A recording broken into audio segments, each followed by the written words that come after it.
crusade of excellence for the 1986 New York Mets. Tonight, their first opportunity to close out the Eastern Division title, their first division title in 13 years. And it is the ace, Dwight Gooden, who takes the hill. Rookie Bruce Ruffin leads the Phillies, cast in the role of spoilers, next.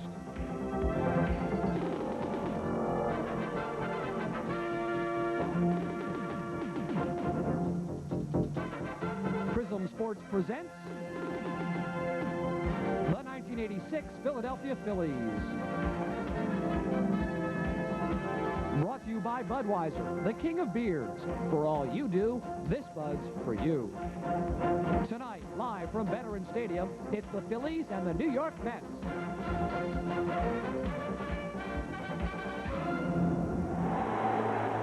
Good evening, everyone, from Veterans Stadium. Bruce Ruffin will pitch for the Phillies tonight, and he will go against Dwight Gooden.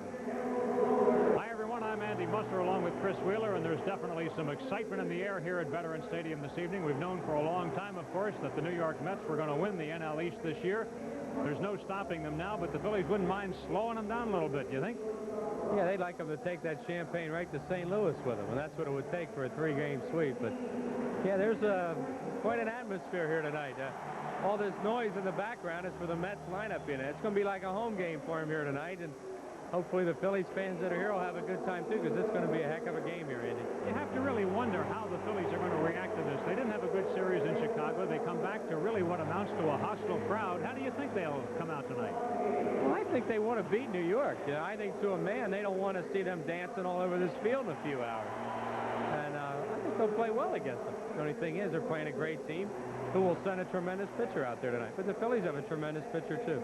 Well, Ruffin's done an outstanding job. It's interesting that Dwight Gooden is quoted as saying he's always wanted to pitch a pennant clincher, and of course this is a division clincher here tonight. But he has proved to be human this year. He has been almost beatable. Well, we've been doing a series on the 1976 Phillies, who were sensational, that era from 1976 on. And tonight we're going to have part 3 for you. It's been very interesting. I hope you enjoyed this final part, and our investigator is Larry Rosen.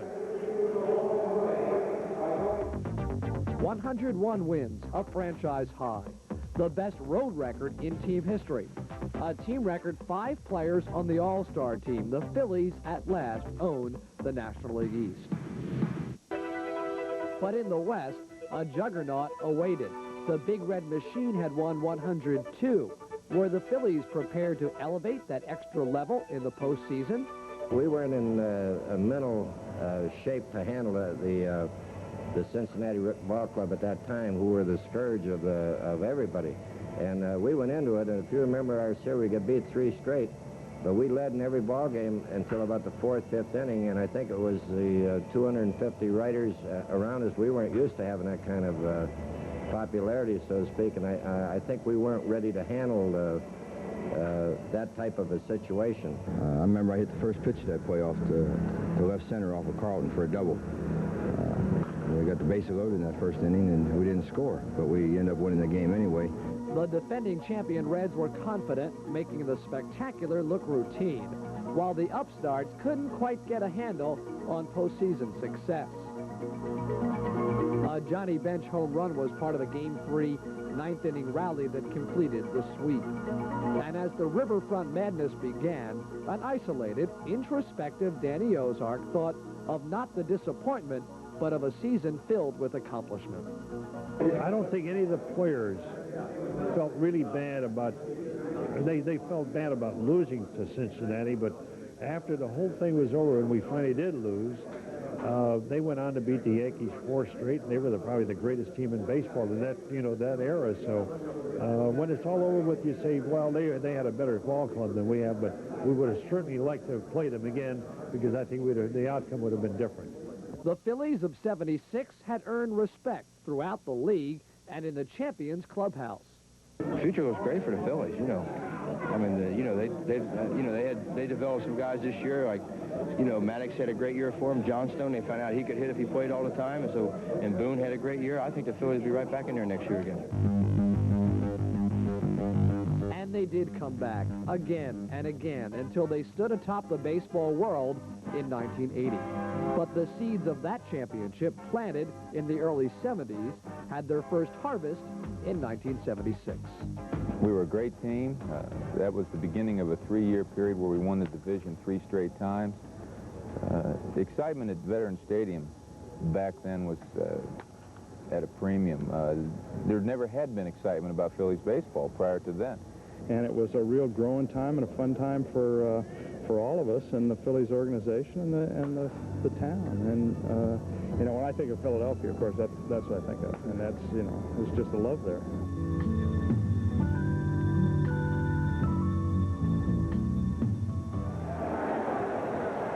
And here at Veterans Stadium this evening, they're talking division championship. Unfortunately, though, it's for the Mets and not for the Phillies.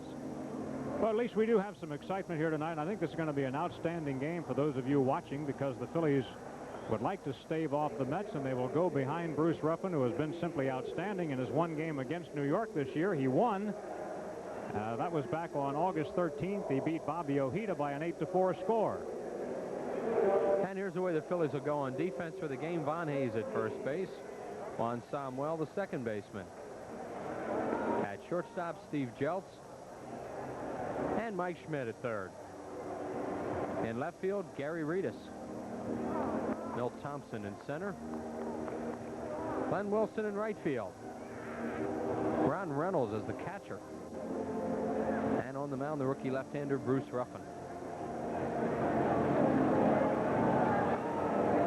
And you take a look at Ruffin's record. The Phillies are 12-3 in the 15 starts that Ruffin has made this year. And Davey Johnson has fashioned the following lineup. Mookie Wilson will lead off and play center. Kevin Mitchell in left. Keith Hernandez at first. Gary Carter behind the plate. Darryl Strawberry in right.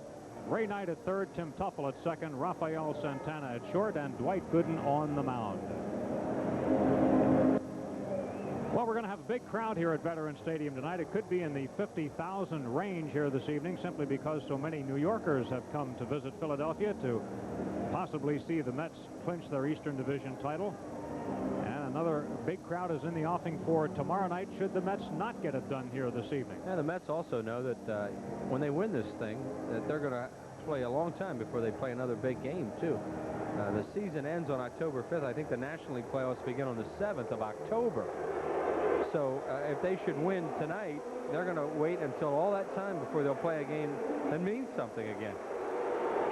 Very, very early clinch situation, but, you know, they've just been such a great team all year. They deserve it. Mookie Wilson leads it off with his .301 batting average, and here's Ruffin's first pitch of the game. Dave Pallone is our home plate umpire. Pallone at the plate, Tom Hallion at first, Bob Engel at second, and Paul Runge at third. Ruffin is making his 16th start tonight. He has 5 complete games. A roller to shortstop.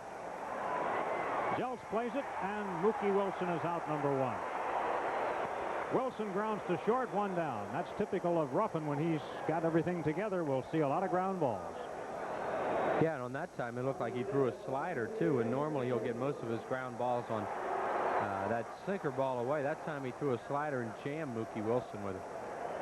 The batter is Kevin Mitchell, hitting at .290. He made George Foster expendable in New York. And Mitchell has come on to have a fine rookie year. Very versatile player. Foster right now is out of baseball. He was recently released by the White Sox. Here's a ground ball through the middle and a base hit for Mitchell.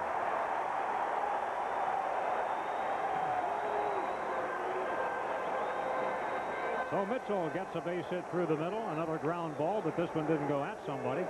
And that's just a sinker ball from Ruffin away. And he just beats it into the ground. Luckily, Ruffin didn't touch that ball. You see him reach up with his bare hand. Well, he was thinking about it, but smart enough not to touch it. Keith Hernandez, the batter, with the 5th top average in the league at .310. Keith with a dozen home runs, 75 runs batted in. Phillies infield sets for a double play. Hernandez leads the National League in walks with 83. Well, I think you can hear what's happening. We've got a battle of the 2 sets of fans now trying to outshout one another. I don't think the Philadelphia fans are any too happy about all these New Yorkers coming down here. Here's Ruffin, who never pitched AAA ball. Came right up from Reading.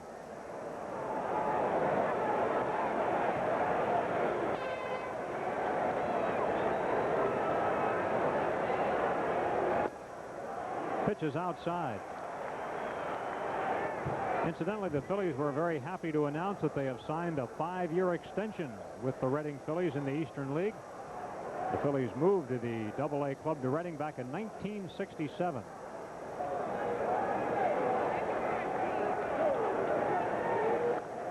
Mitchell back.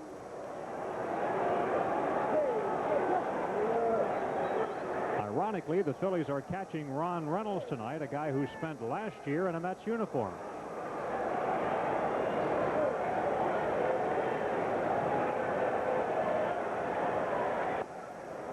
Little bit low.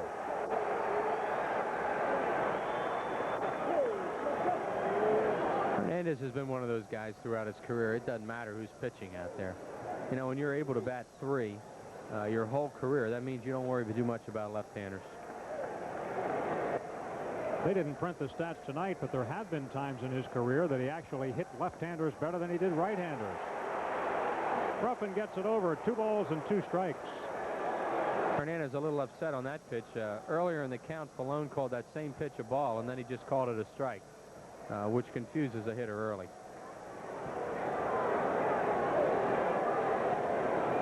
Hernandez third in the league in scoring runs with 85.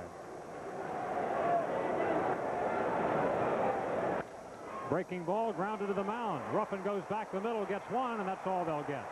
Get the lead man as Hernandez is safe at first on a fielder's choice. I'll give Kevin Mitchell a little credit there, too. He had a long time to get down there, but he gave a tough takeout slide, and Hernandez was able to beat the play because Jeltz never was able to throw it. Hernandez doesn't run very well. Now watch this. Now Jeltz, if he can throw this ball right now, he's going to get a double play. But Mitchell went into him hard, and he decided, well, I better not throw it. So Gary Carter has a chance with the runner at first and 2 down. Carter was out for a month because of an injury, and just rounding back into form, sends a ground ball to the hole. They'll have a play at second, and the inning comes to a close. Carter grounds into a fielder's choice, and that does it for New York. No runs, 1 hit, and 1 man left on base. At the end of the half inning, Mets nothing, and the Phillies coming up. This copyrighted telecast is presented by authority of the Phillies and is intended solely for the private, non-commercial use of our audience. Any publication, reproduction, retransmission, or other use of the pictures, descriptions, and accounts of this game without the express written consent of the Phillies and Prism is prohibited. Announcers on this broadcast are selected by Prism and approved by the Phillies.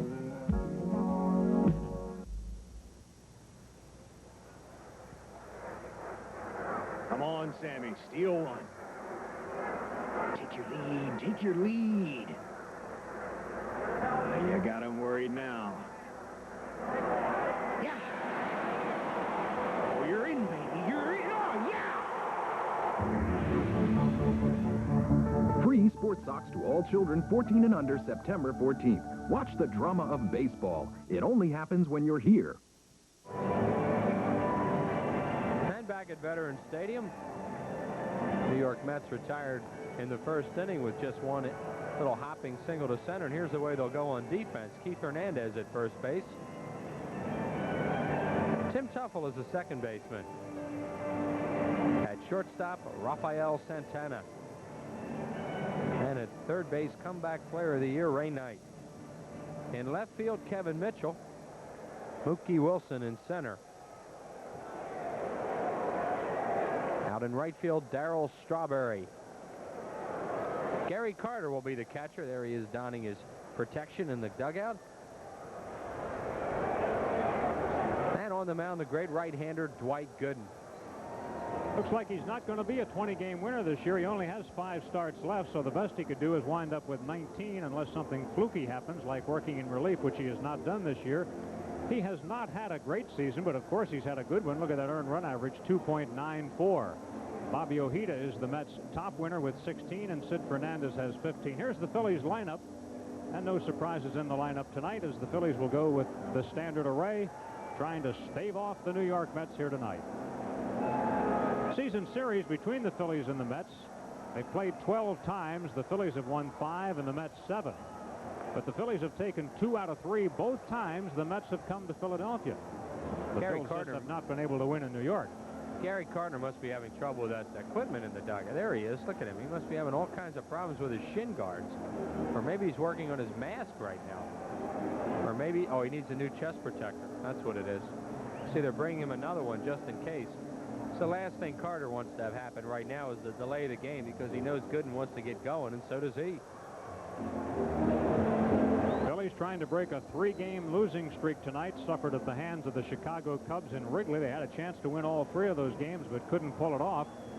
And so the Phillies right now are in a battle to make sure that they hang on and finish in second place in the NL East. They've got the Cardinals only a game behind right now, and the Expos only 1 game behind St. Louis. Phillies trail the Mets by 22. Cards are 23 out and the Expos 24 out.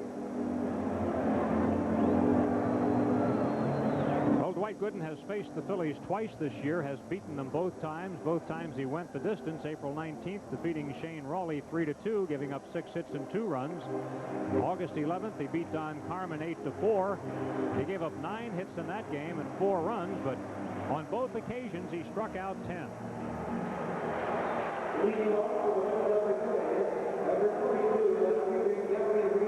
Gary Reedus will lead it off. Gary batting at .254. 53% of Reedus' hits have been for extra bases. 36 of his 71 hits.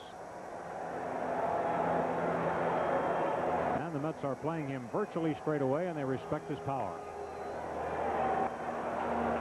Not much fancy about Dwight Gooden. Fastball, great overhand curveball, occasional changeup. Rides his fastball. Gets it over for a strike. You know the Gooden story by now. Cy Young Award winner last year. As a rookie, he won the Rookie of the Year award in '84. He won 17 games that year.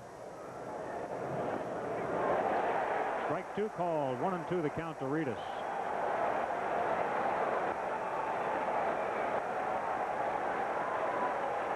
Well, these Mets fans have the habit of cheering whenever there's 2 strikes on a hitter because they love to see the strikeouts. I'm sure somebody somewhere will be putting the K signs up tonight, but not on this at bat. Here's a roller to Santana, and Reedus is out. Reedus grounds to short, 1 down. Threw all fastballs and then got him with a curveball. The hitter now will be Milt Thompson, batting at .250. Milt, left-handed batter, hit a home run in his last game here at Veterans Stadium and hit one at Chicago as well. He has batted .325 since being recalled from Portland. 1 try, it's in the air, it's fouled back out of play. Gooden's last start was Sunday against San Diego. He beat him 7-1. Went the distance in that game on a 4-hitter. The good doctor is still only 21 years of age. His lifetime record against the Phillies, 5-2.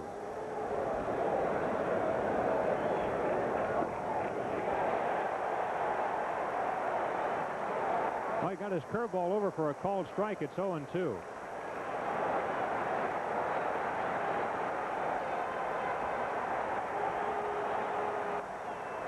Pitch that you have to stay off with, and of course, is that one. The high fastball, which he will ride in the strike zone and try and get the hitters a chaser.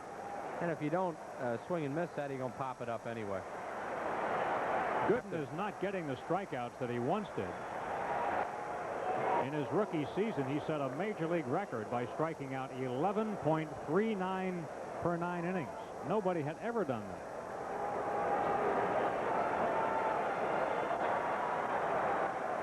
Fouled away. Pitch was in on his fist. 2 balls and 2 strikes to Thompson. Thompson has batted safely in 11 of the last 14.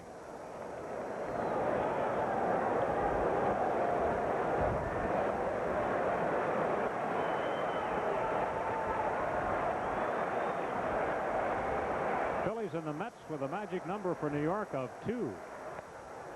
There's the good fastball, but he was out of the strike zone with it, and we've got a full count on Thompson. He's throwing his fastball way too high right now. When I say stay off it, normally they're not going to chase it that high. They'll chase it up around the letters normally. Those balls are way out of the strike zone. Right in on the fists. Pop foul out of play off a fastball.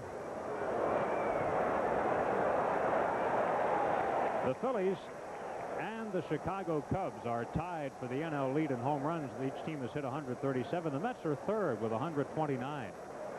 The early season leader in home runs in the National League, the Expos, have fallen way behind. Beautiful stop by Knight. Safe.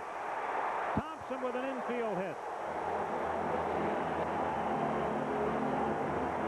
Ray Knight couldn't get the ball out of his glove after he made that, and Thompson from the left side will beat that play.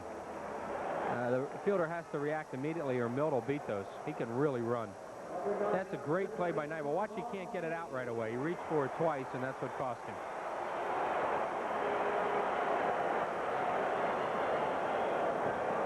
So an infield hit for Thompson. He's a threat to steal with 13 stolen bases. He's been caught just twice as Von Hayes steps in. Hayes has now been tied for the National League lead in doubles. He held it almost exclusively all year long, but Steve Sachs has also doubled 38 times, so he has to share that one right now. He's second in the league in runs scored with 87, fifth in RBIs with 82, and seventh with his batting average, which, as you saw, is 307. What an outstanding year for Hayes, and he has an outside shot at 100 RBI a year. Thompson goes, pitch out. Carter's throw is way offline. Carter slipped as he made the throw. Stolen base number 14 for Thompson. Yeah, the Mets smelled the Phillies running in that situation. And watch Carter lose his footing there. His front foot went. A lot of times you'll see a back foot go when a guy slips. His front foot went right out from under him, so Milt steals it easily. Santana made a pretty good play here. He made sure he went and got the ball and didn't let it go into the outfield. Good percentage for Thompson. I'll say. And so the Phillies have a runner in scoring position with one out. 1-0 the count on Hayes. Curveball for a strike, 1-1. Hayes against Gooden this year, 3 hits and 8 at-bats. White hails from Tampa, Florida. Floyd Yeomans of the Expos was a teammate of his in Tampa.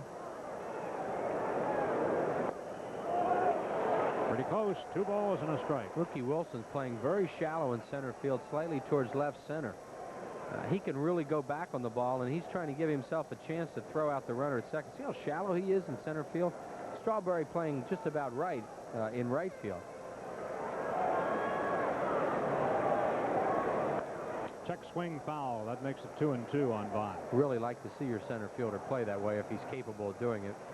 Gary Maddox played that way a long time. We look at Hayes' career against Dwight Gooden. And you can cut off that ball over the infield, and you have enough confidence to go back and get the long ball. And here we go again with 2 strikes on the hitter. The Mets fans are cheering for a strikeout. And we do have a lot of New Yorkers here tonight. Pitching matchup for tomorrow night. Mike Maddox for the Phillies against 16-game winner Bobby Ojeda. And Sunday afternoon, Kevin Gross faces 15-game winner Sid Fernandez.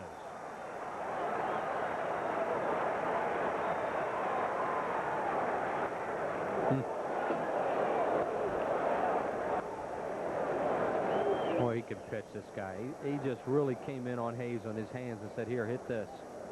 And Vaughn, who has been such a good hitter and is such a hot hitter, fought it off.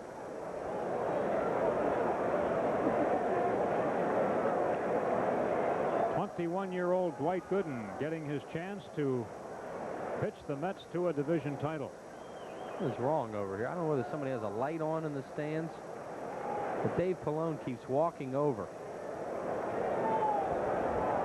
You get all these TV crews here tonight, so it's possible that they're doing those crowd shots and there's a light on somewhere. Yeah, I guess that's what it is, all right. Got to try to do them between innings, huh?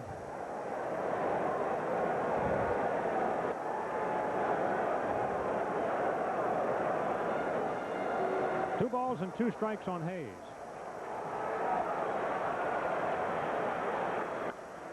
And Vaughn gets a piece of another one, fouls it away. He's hanging in there against Dwight Gooden. Gooden is making his 29th start tonight.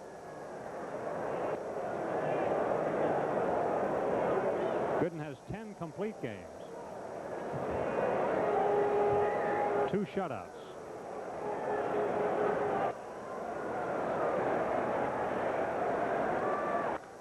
Here's a ball ripped to center field over Mookie's head. Extra bases for Hayes. Thompson scores easily. Hayes reclaims the lead and doubles, and the Phillies lead 1-0. Guess he was playing too shallow, huh? Well, he misjudged the ball, too. You know, I was trying to figure out why he was running in on that ball, because it was smoked off the bat. Watch if you see Mookie Wilson come. See him break in. Now, this ball is really nailed, so he just totally misjudged that ball by 30 feet over his head. Not even close. So Vaughn is back in the league lead in doubles with 39. That is also his 83rd run batted in, a career high. And the batter now is Mike Schmidt. This guy's doing his stand-up piece in the stands again, and they got that light on again.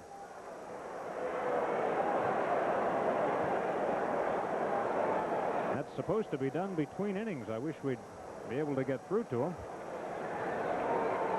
So the Phillies have taken the lead, 1-0 over New York. That was an outstanding at-bat by Von Hayes, who's just a very, very hot hitter right now. He battled Gooden, battled him, fought off some tough pitches, and got the ball he could handle and ripped it for that double. By the way, that's Hayes' 12th run batted in against the Mets. He leads all the Phillies. Pickoff try at second. Vaughn is back. It was close. See where Tuffle's playing out there. He's got an overshift on Schmidt, playing near second base, so it's very easy for Tuffle to go in on that kind of play. See his feet right there? There he is. So Hayes has to be alert to him sneaking in again.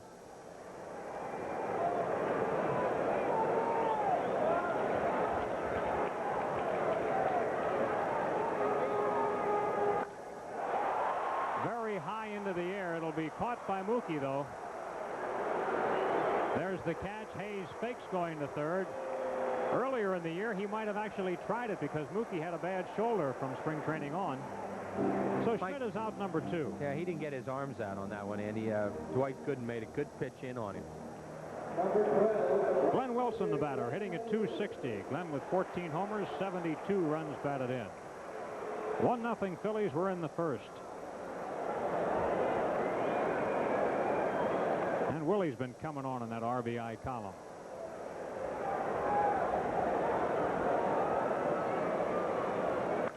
Gooden's pitch is fouled away. Wilson has had great success against White this year. He's a .500 hitter, 4 hits and 8 tries. Gooden has beaten the Phillies 5 straight decisions.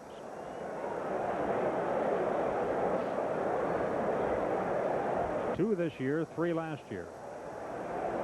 The Phillies have not beaten Dwight since his rookie year, '84.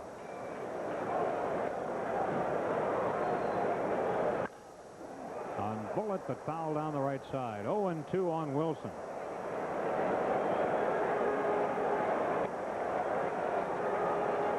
What a great night for baseball here at the Vet as the Phillies come back to work. They'll be here for a week, and then next weekend at this time they'll be visiting Shea in New York.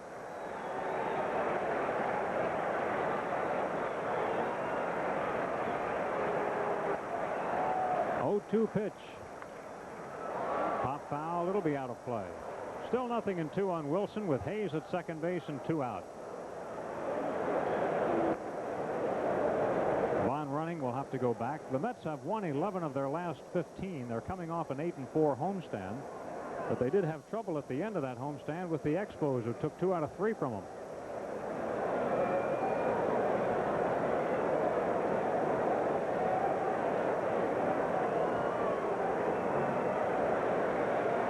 From the day he arrived in the major leagues, Gooden has had a lot of poise. He's a lot like Ruffin in that category. He never did seem like he was a rookie. Did Willie chase it? I'm afraid he did. Wilson strikes out. Gooden gets his first K, and the inning is over, but the Phillies take the lead. 1 run, 2 hits, and 1 man left on base at the end of 1-0 Phillies.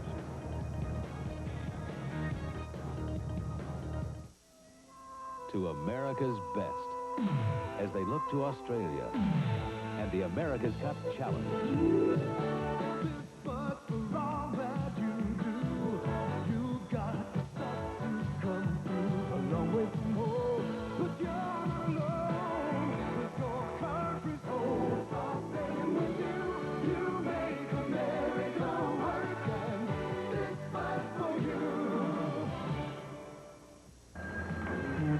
Sir, excuse me, could you look at my car? I think it needs a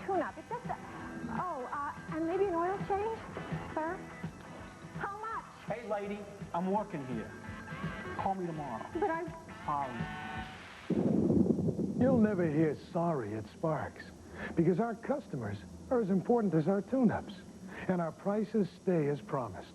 Sparks Tune-Up. We service cars. We care about people. Doing a little manicuring on the batter's box here at Veterans Stadium. Well, that's that area, Andy, where Carter slipped on the pitch out. You see Mark Carfagno, better known as Froggy, working on it. Something must have been loose, some loose dirt in there. Now they're going to tamp it down a little bit. We saw where Carter went out on that pitch out and went right on his keister, throwing that ball to second.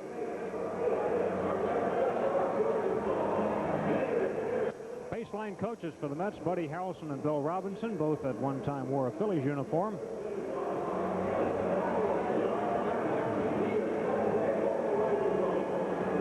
And the Phillies lead it 1-0 as we go to the second inning, and Darryl Strawberry will lead it off. Can you believe Strawberry went a month without a hit at home? He went 0 for August at Shea Stadium. That's amazing. 0 for 45 and 4 for his last 60 at Shea Stadium, where they've been booing him unmercifully, and that's probably one of the reasons why he's struggling there. Overall, he's having a fair year, not a great year, which the Mets had hoped he would have. But, of course, they've gone on to have a great year as a team. Strawberry was quoted saying he couldn't wait to get out of New York and come down here and play. That's a shame when a guy doesn't like to play at home. We've seen it happen here over the years. Phillies have done a good job on Strawberry. His batting average against Philadelphia pitching is .213. 2-0 to him. Strawberry, Knight, and Tuffle in the New York second. The Mets have the finest road record in the National League. They've won 46 and lost 22 on the road. Foul, 2-1. Strawberry went 0 for 3 in that game against Ruffin on August 13th. In that game, Bruce went 8 innings, gave up 6 hits and 2 runs, and was the winning pitcher as he defeated Bob Ojeda.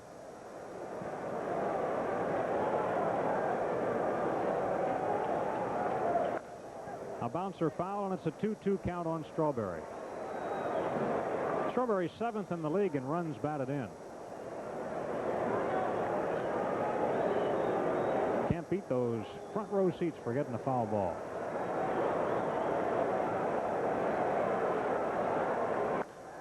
A ball topped toward first base. Hayes races and beats Strawberry. There's one down in the second inning as Strawberry grounds to Hayes. Strawberry really ran that ball out, too. There's been some talk that Darryl Strawberry doesn't run balls out. Well, that time he really hustled down the line. Almost beat Hayes to the bag. Ray Knight, the hitter, batting at .292. You already called him the comeback player of the year, and honestly, he should be. Cut and dried. Guy, anybody could have had him for nothing. And the Mets couldn't get rid of him. And actually, you can say that early into this year. Oh, he's been outstanding. He started right out hitting home runs against the Phillies early in the year. And Ray Knight has played third base very well. He's just had a tremendous season. He's a very, very unsung hero in this club.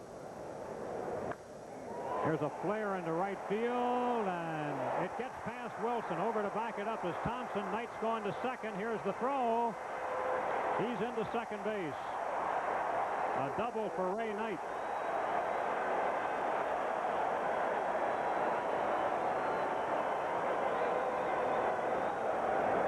Glenn Wilson trying to make a diving catch on this play. Ruffin gets the sinker ball up out over the plate a little bit. And Wilson comes on here. He can't get it, and he blocks it. It hits his leg, it looked like. Jumped right over to Milt Thompson, who did a good job backing it up.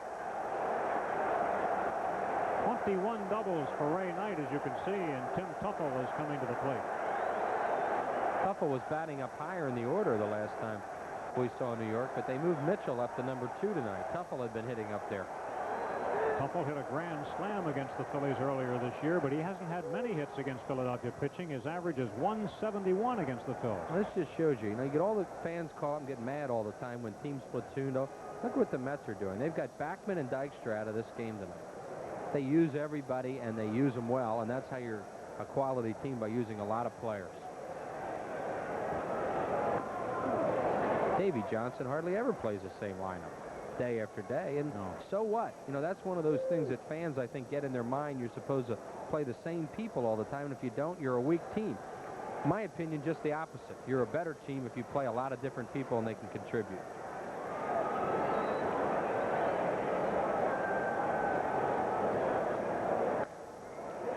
Hayes has it. It was smoke to him. Vaughn makes the play, and over to third base goes Knight. Tuffle grounds to Hayes for out number 2. And Rafael Santana, who doesn't have much of a batting average, but who has come on as a hitter lately, will have a shot with 2 out and a runner at third. Well, Davy Johnson early in the year was playing all kinds of people at shortstop. Johnson, and as we look at Davy Johnson and Mel Stottlemyre, they played Mitchell there. Santana has to play there for them to be a quality team. Even though he's not going to hit that much, you have to have a good defensive player at shortstop. Last couple months, he's played almost all the time there. Recently, he punctured an eardrum with a Q-tip and couldn't play for a while. Well, when you go into a league championship series, you better throw your best defensive team out there. And they've been going along with Santana quite a bit lately. And as you say, he's picked up his offense enough to contribute. Over the last 39 games, he has nearly been a 300 hitter. Ruffin falls behind him 2-0.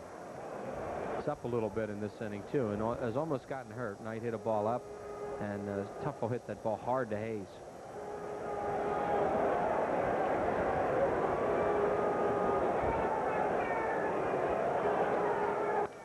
Here's a bouncer. Jeltz has it. Santana is out, and so are the Mets. In New York, second, no runs, 1 hit, 1 left at the end of an inning and a half. Phillies are ahead 1-0.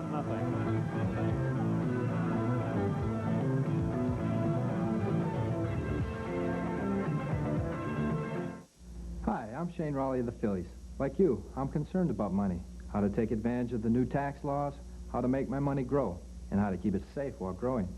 I found the answer to building wealth with safety in an E.F. Hutton tax investment plan called TIP. And so can you. A one-time $400 fee provides you with a 25 to 30-page personal financial management plan, and it's deductible. For more information, call E.F. Hutton now, 1-800-331-1000, and let them prove it. Prism and the Phillies want to invite you to join us on our 2nd annual Fabulous Caribbean Cruise. We're heading for the balmy seas starting January 17th, 1987. Caracas, Grenada, Barbados are just some of our ports of call. Many of your favorite Phillies ball players will be on board. To help make this the most memorable way to cure those winter blocks, let the fabulous Kennard Countess be your 7-day home away from home. For complete details, call Whiteland West Travel of Exton, PA. The Kennard Countess is a ship of British registry. And operators are standing by right now for your call to go on that Caribbean cruise. Call 215-296-9366. That's Whiteland West Travel at 215-296-9366. Operators standing by for your call to cruise the Caribbean with the Phillies. Jim Davenport, Phillies third base coach. Del Unser at first for John Felsky. John Felsky was telling me that on the day off yesterday, he went down to Medio de Marcos to do some fishing, and it was so windy he liked to get blown off the lake. He said you could see whitecaps on that lake. So he was playing golf yesterday, and there were some holes that were wonderful when that wind was behind you, and then others that weren't so wonderful. I'd like to thank my good buddy Ed Pappas out in Westchester for a day at Rolling Green Country Club. I know Ed watches all our games on Prism. Really enjoyed it. Juan Samuel leads off for the Phillies, who have a 1-0 lead. Sammy hitting at .259. High fly to shallow left field. Late start by Mitchell, but he comes on now. That ball was hit so high into the area, had time to recover and make the catch. Samuel out on a shallow fly as Dr. K gets the first out of the second. Gooden with 1 strikeout so far got Glenn Wilson to end the first inning. Send belated birthday wishes tonight to Jan Marie Mansfield from Dutch and the Gang.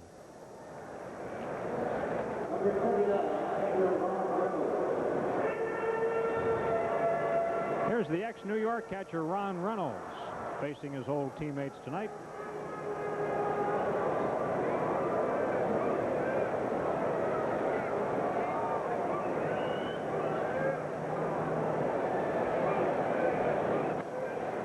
Strike to Reynolds. He'll be followed by Jeltz. Thompson got an infield single, stole a base, and Hayes doubled him home for the only run of this game. Broken bat, looper, shallow left. It's falling quickly. It's in for a hit. Reynolds breaks his bat, but gets a single to left field. Mitchell is playing very deep in left field, and he broke late on that first ball, as Andy described Sam Wells, but it was high enough that he could get in there. On that ball, broken bat, he's not going to get there in time. Good Dwight Gooden fastball really jammed Reynolds. But there you see Mitchell not able to get there in time, made sure it didn't take a turf hop over his head. Reynolds no threat to run. Here is Steve Jeltz batting at .221. Jeltz among or near the league leaders in walks. He has 61 bases on balls.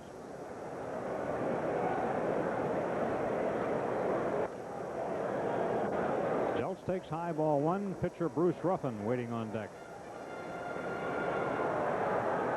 Jeltz an important player in a game where Ruffin pitches. He'll get a lot of work as a defensive man.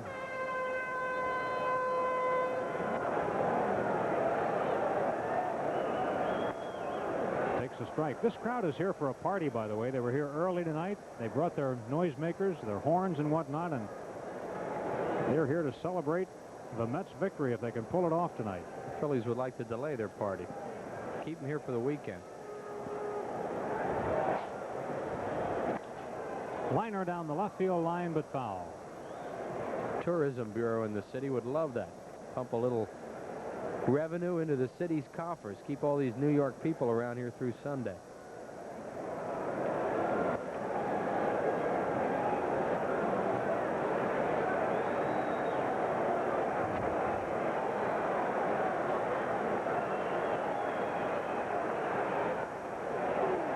So Jeltz is strikeout victim number 2 for Dr. K. Here it is. No, this is a fastball. Oh, he sunk that ball a little bit, it looked like. I guess he's learned to do that over the year. When he first came up, he used to ride everything. Now he sinks a fastball once in a while. And Bruce Ruffin, a left-handed pitcher, but a right-handed batter.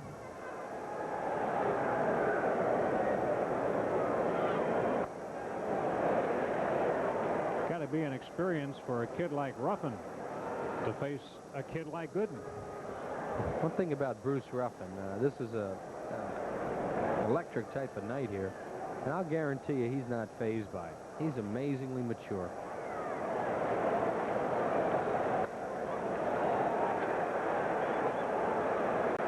Nothing and 2 on Bruce.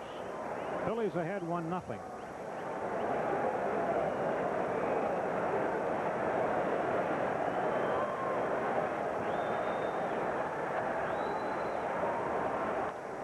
Well, he got a hunk of that one and fouls it off down the right field line.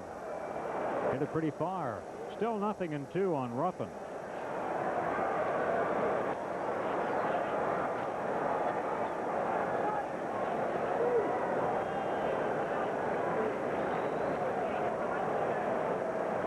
Phillies and the Mets with 6 games remaining with each other.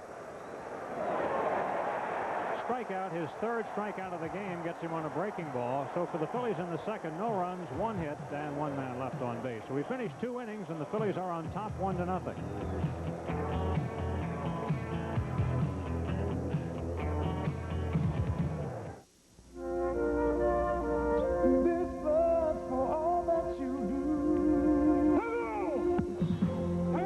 In the minors, you must have called it all 1,000 times, but you never lost sight of the dream. They got a telegram for you, Tony. Okay, thanks, Pop. Hi, babe. Hey, guess what? I got your call. Yeah? I'm in the majors. You got a shot, you take it. What's this, rookie umpire? You got the heart to make it. You got the fire, that big league desire. You keep on reaching higher. You make America work and it's fun for you. Here's to you. Beechwood Age for that clean, crisp taste that makes Budweiser the king of beers. Hi. Compliments for the gentleman over there.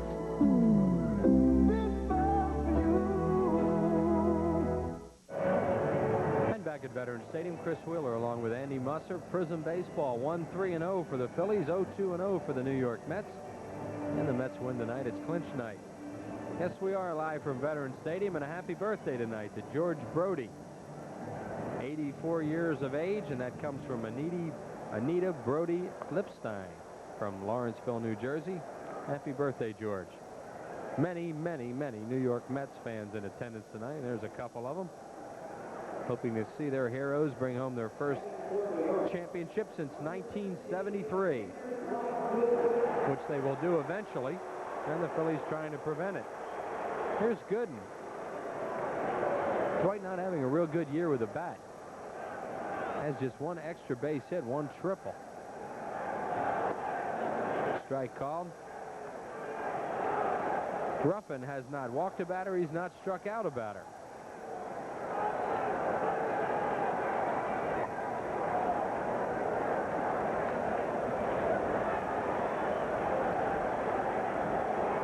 Gooden came into this year as a .215 lifetime hitter with a home run and 12 RBIs. I think this year his offense off a little bit. And Bruce Ruffin trying to get him out. No balls and 2 strikes. Outside with a fastball. It'll be Dwight Gooden on the top of the order. Mookie Wilson and Kevin Mitchell. There you see what his career average is now as it's dropped off with a subpar season with the bat. Outside with a sinker, and it's 2-2 on Dwight Gooden, a great athlete. Mookie Wilson on deck. Switch hitter.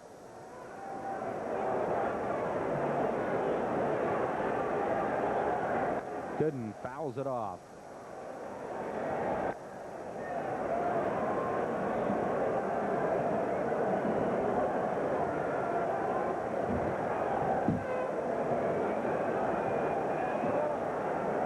Two balls and 2 strikes on Gooden, and he hits a ground ball. Hayes is in no man's land.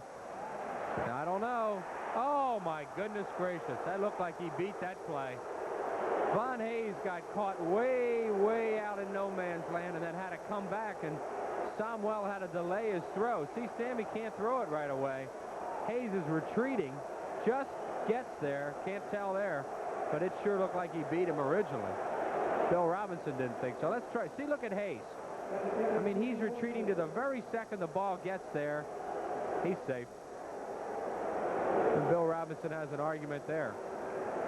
Score at 4-3, and Gooden is gone, 1 out. It was first base umpire Tom Hallion with that call. Wilson the batter. Mookie grounded out to Jeltz his first time up.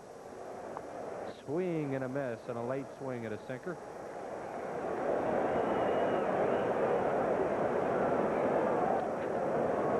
Mookie Wilson, who started the season on the disabled list, shoulder problems, got hit in the eye with a ball in spring training. Was wearing glasses at the time, not wearing them anymore.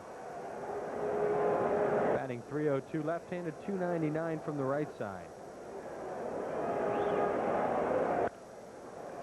To Somwell on a couple of hops, and Sammy throws out Mookie Wilson, 2 up and 2 down.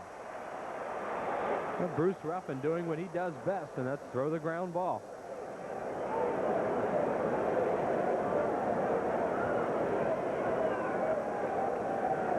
There you see the Mets in their 25th year.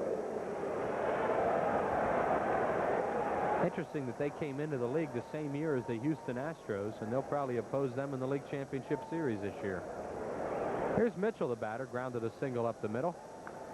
Fouls off a breaking ball over the Mets dugout, back into play.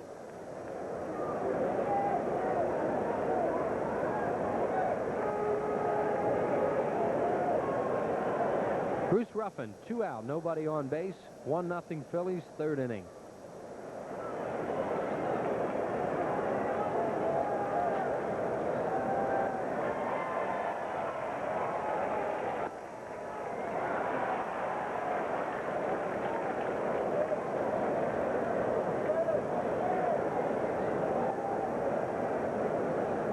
One ball, 1 strike on Mitchell.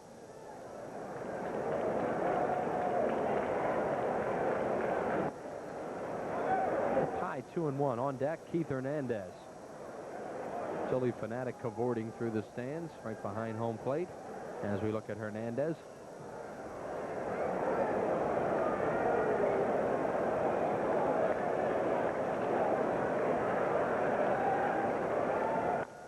And there's a little ground ball to Jeltz. He's got to charge it, come up throwing, he got him. Good inning for Ruffin. 3 ground ball outs, no runs, no hits, no errors by the Phillies, and nobody left on base. Through 2.5 at the vet, it's 1-0 Phils.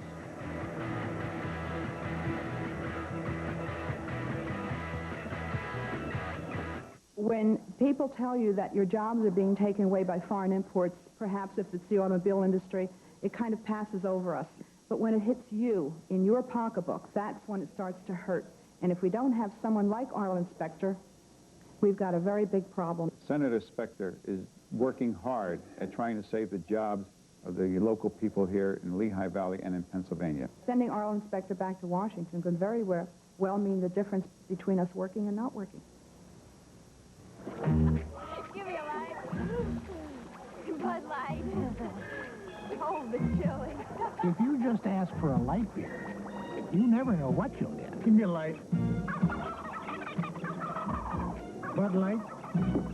So if you want the less filling light beer with the first name and taste, don't just ask for a light beer. Give me a light. No, Bud Light. Bud Light. Because everything else is just a light. And there's a Philly fanatic out there in the stands, right behind home plate in the scout section. A lot of people, of course, here watching the New York Mets play tonight. Mickey Vernon right there always tunes into our radio broadcast. Good guy.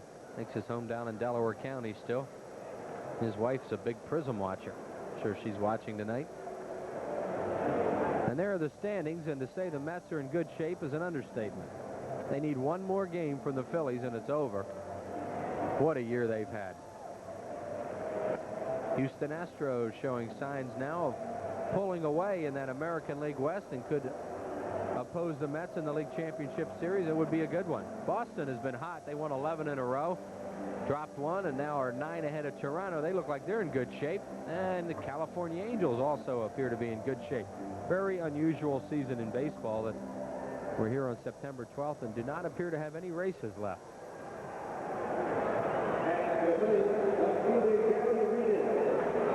Here's Reedus, the batter. Gary grounded out to shortstop Rafael Santana his first time. It'll be Reedus, Thompson, and Hayes. Facing Dwight Gooden. Gooden, no walks. He's punched out 3. Curveball misses 1-0.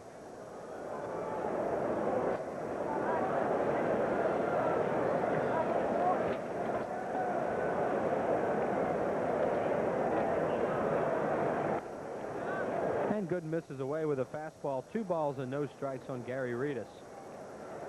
Dwight Gooden coming into the game tonight had 10 complete games, 14 wins, and 164 strikeouts. Outside, 3-0. Mike Scott leading with 260. So Gooden, who's been a strikeout king his first couple years, almost 100 strikeouts behind the league leader right now.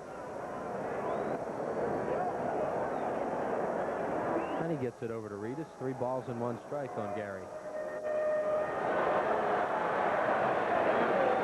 Phillies trying to get Reedus on, a base-stealing threat.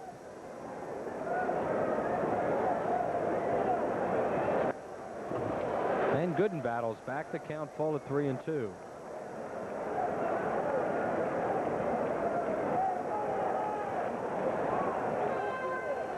Gary Reedus batting at .253, has 10 home runs. He's knocked in 28 runs, stolen 23 bases.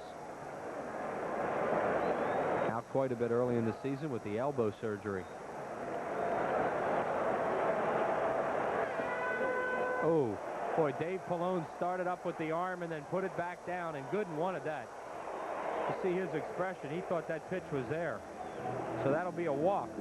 I'll watch Dave Pallone, the home plate umpire, start up with his arm. Whoop.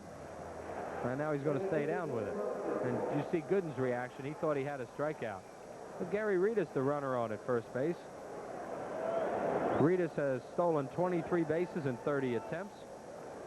And Thompson got himself an infield single first time up. Stole a base, scored a run.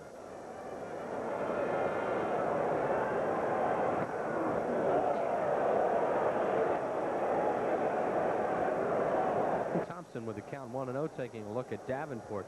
Gooden not a real good pitcher to hit and run on because he rides the ball so much. Rather hit and run on guys around the strike zone to keep the ball down as opposed to this guy.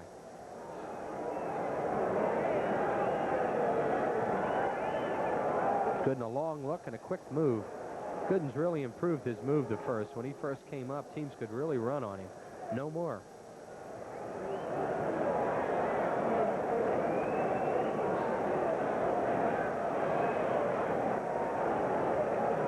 And another quick move over there, and Rita's back in time. 1 ball, no strike to Milt Thompson. 1-0 Phillies on a Von Hayes RBI double in the first inning. A ball misjudged by Mookie Wilson in center. Rita doesn't go, and Thompson hits it hard. It's a double play ball. Well, Milt Thompson hit the ball right on the nose, but into a double play from Santana to Tuffle to Keith Hernandez. So 2 out and nobody on base.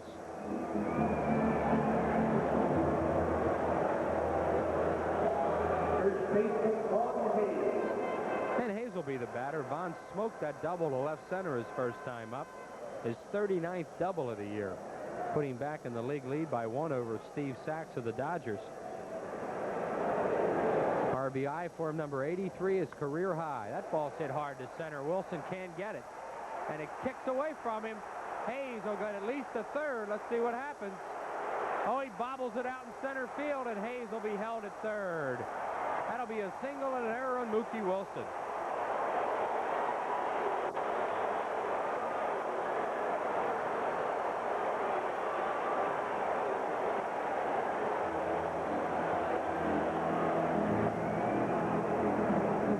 Hits another ball hard to center field. Mookie Wilson having trouble with the balls he's hitting tonight. It jumped up on him, and he let it get away from him all the way to the wall. A single and a 2-base error. So that double play, a big play, as the Phillies would have had another run. They have Hayes at third with 2 out. And Mike Schmidt, the batter. Schmidt flied out to center his first time up. Von Hayes showing the New York fans why he's having such an outstanding season. And look at Mike Schmidt. Look who's next on that all-time home run list, the great Lou Gehrig. Mel Ott, Eddie Matthews. He is really in some rare air now.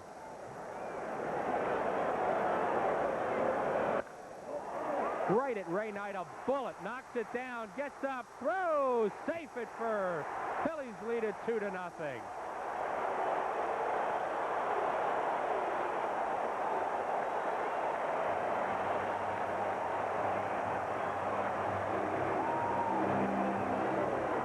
Boy, he hits the heck out of this ball. A bullet right at Ray Knight. And that hurt him, too. That's one of the reasons he didn't get up real fast. Now he throws over there. Close play. Hernandez with a good stretch. Safe, says Hallion. That will be an error on Ray Knight, so no RBI for Mike Schmidt.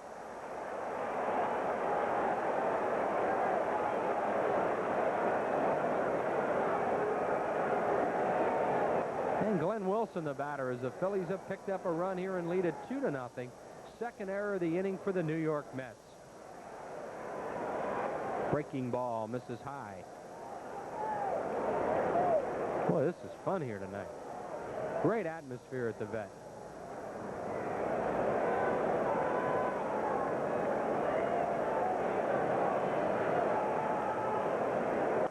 Fouled out of play behind home plate. And the count at 1 ball and 1 strike on Glenn Wilson at 260. There you see the totals.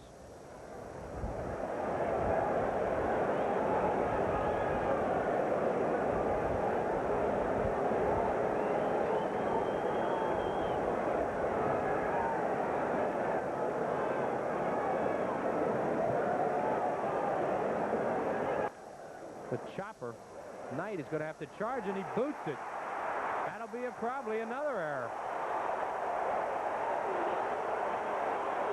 Well, the Mets are not catching the ball this inning. That's an E5 on Ray Knight. Back-to-back errors for the third baseman of the New York Mets. They've been on this AstroTurf for a while, and sometimes it can fool you. High fastball, Willie tops it. And he just boots it right off the heel of his glove and then kicks it all the way over to Keith Hernandez. The Mets will be playing on AstroTurf when they play the Houston Astros, obviously.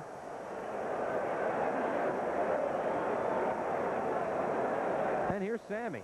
Juan Samuel, the batter, flied out to left his first time up. 2 on and 2 out, a run in. It's 2-0 Phillies. We're in the third. Inside with a fastball. Samuel's hit 15 home runs. He's knocked in 69.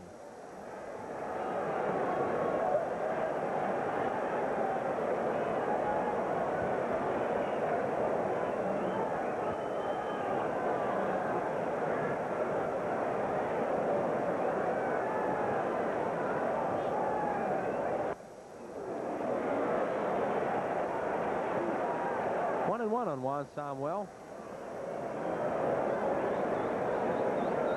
Phillies with 2 runners on base. Mike Schmidt at second, Glenn Wilson at first. 2 out. There they go. Samuel hits it deep to center field. Wilson, a long run, makes the play. Good play by Mookie Wilson as Juan Samuel nails it to deep center field.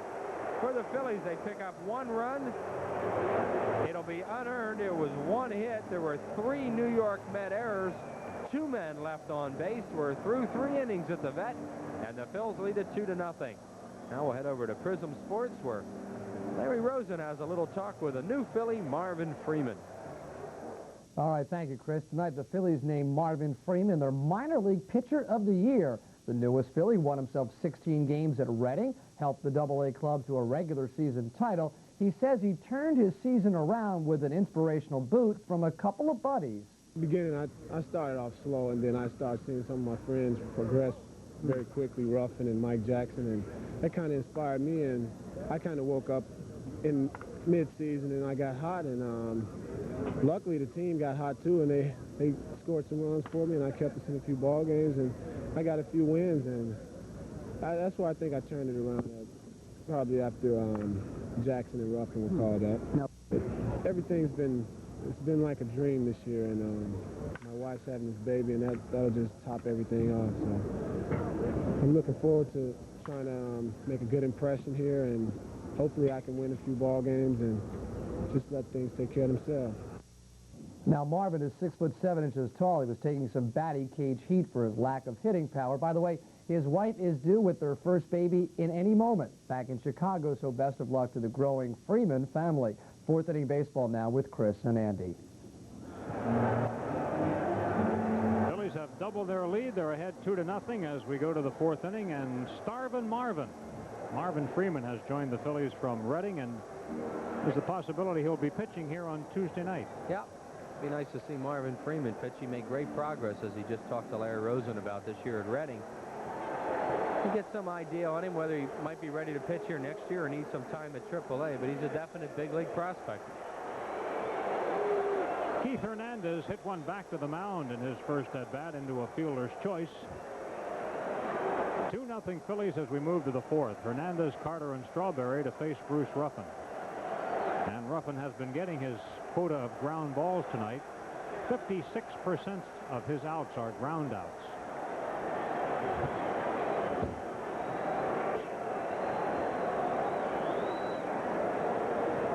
Phillies could have had a big inning last inning. The Mets really had a lot of problems catching the ball, and they had a double play in there also.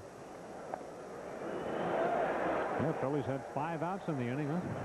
Yeah, 6 really in a way. Yeah, and they only got the 1 run out of it.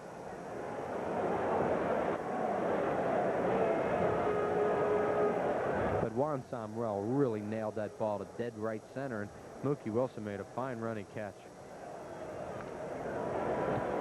Hernandez fouls one back to the Phillies dugout. I think Mookie Wilson's trying to figure out what's happening to those baseballs that Von Hayes hits at him.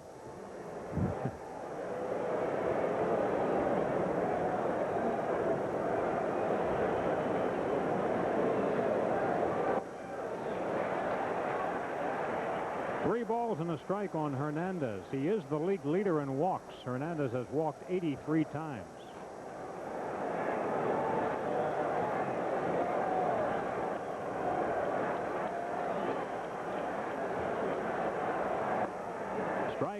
full count. Hernandez was not in the lineup the first time the Phillies and the Mets played with Ruffin on the hill.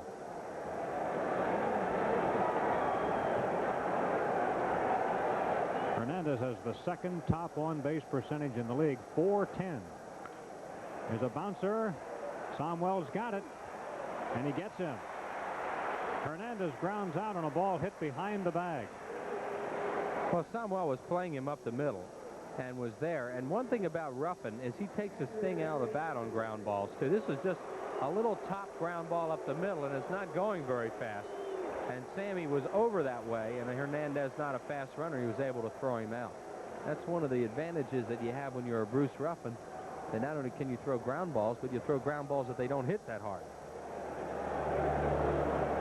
Gary Carter grounded into a fielder's choice, hitting one to shortstop.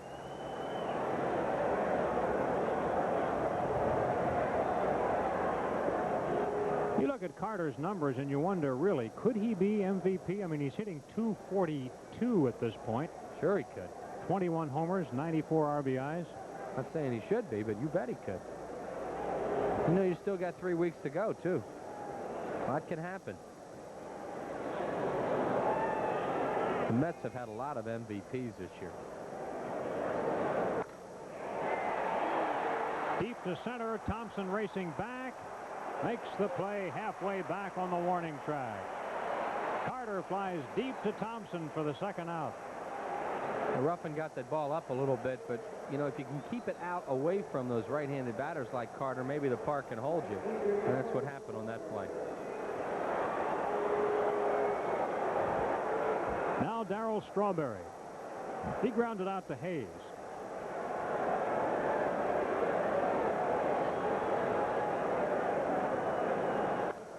Fouls one, strike one on Strawberry. So far, the Mets have 2 hits, single in the first by Mitchell, double in the second by Knight. And the Phillies lead it 2-0.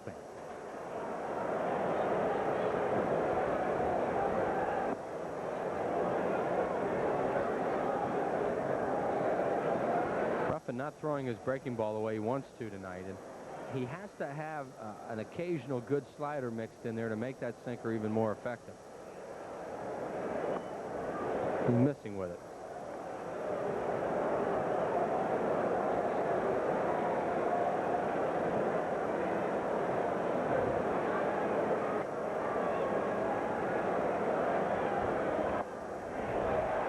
Strawberry swings and misses at a fastball, 2-2.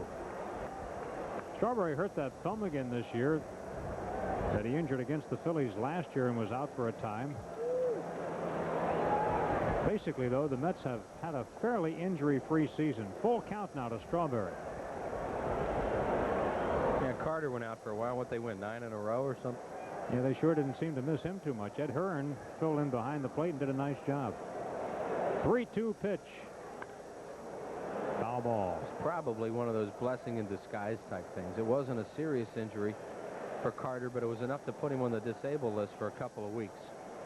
And that's a rest he would not have if he were available to play, because Davy Johnson's going to want to put him in the lineup. So he sat out a couple of weeks, and all they did was pad their lead. Ruffin gets Strawberry, and he got him with a slider. Ruffin picks up his first strikeout, puts the Mets down in turn for the second inning in a row. At the end of 3.5, it's 2-0 Phillies.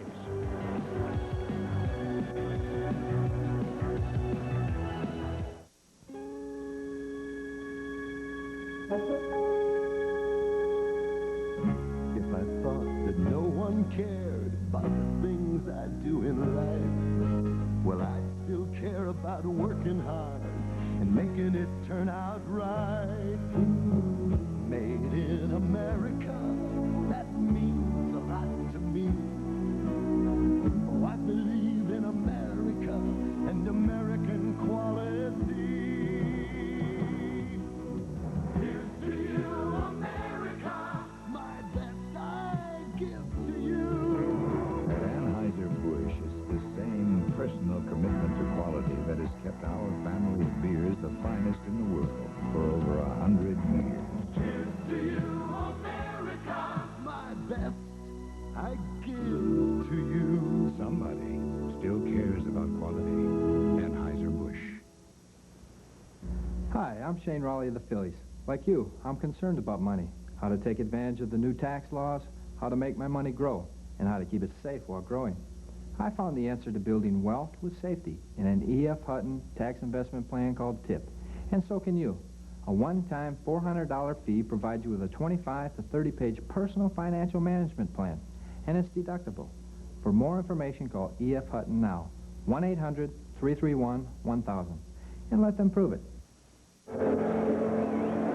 The way this thing is unfolding so far, the Phillies have been able to keep these Mets fans kind of quiet, jumping out in front, getting the first run, and then doubling the lead. And here we go to the bottom of the fourth.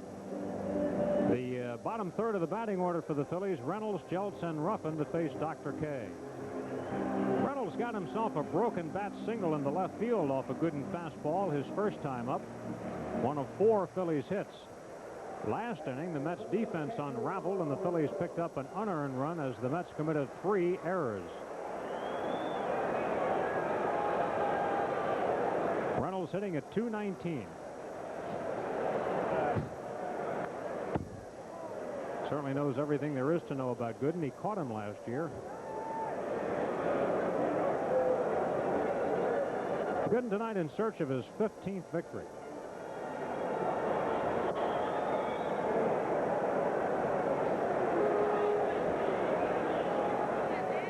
Gooden expected to get 4 more starts after tonight.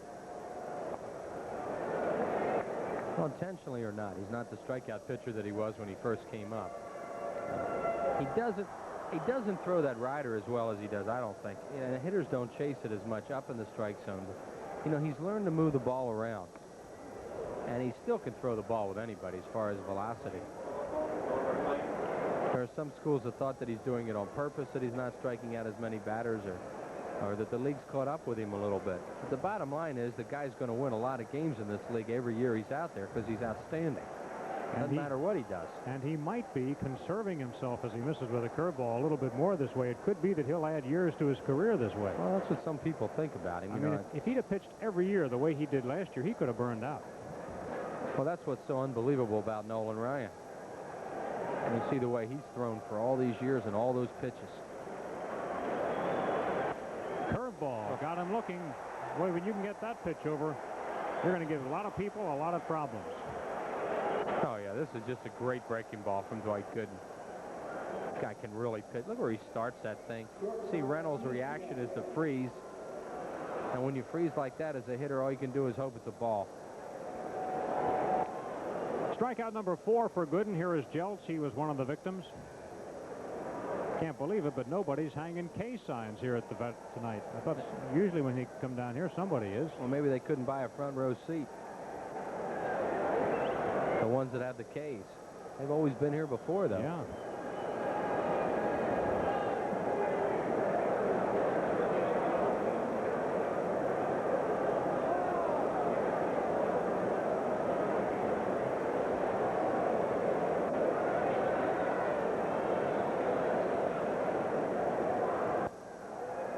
There's the high fastball. That's the one that if hitters chase that high fastball from Dwight Gooden, they have no chance. Right, but that one's a little too high, right? Right, and that's my point. What he's been doing tonight is he's not throwing the letter high one. He's up around the shoulders with it, so they're not chasing it as much. 2 balls and a strike on Jeltz. Big crowd here at the vet. I think a lot of the Phillies fans were a late arriving group this evening. They didn't want to get involved in the pregame ceremonies, and also probably it was jammed around the ballpark tonight. I know I had a heck of a time getting here, and I left about 3.5 hours before the game.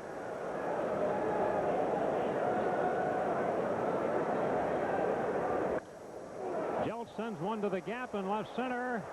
Over the head of Mitchell. Extra bases for Jeltz. He has a 2-base hit.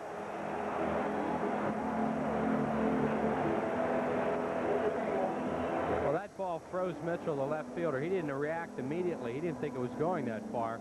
And by the time he reacted, it was too late. You see the circle route he's taking. He took it sideways for about his first 5 steps and then retreated back and then had no chance. He thought he had that ball. He thought he had an angle on it for a while and then saw it was way over his head. Jeltz at second with a 2-base hit. There's one out. Here is Ruffin, a strikeout victim first time around.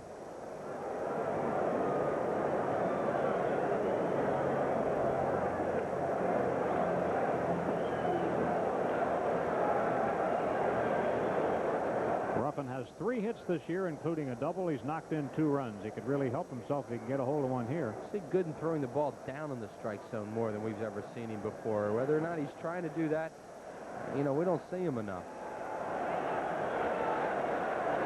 I think the worst thing that Dwight Gooden could do to himself is try and turn himself into a sinker baller, because this guy is a natural high fastball pitcher who can get away with it and ride it. And with a great curveball, he throws 2 balls on 2 different planes, and he should not get into trying to sink fastballs too much, I don't think. Whether or not he's trying to do it or not, you know, like I said, we don't see him enough.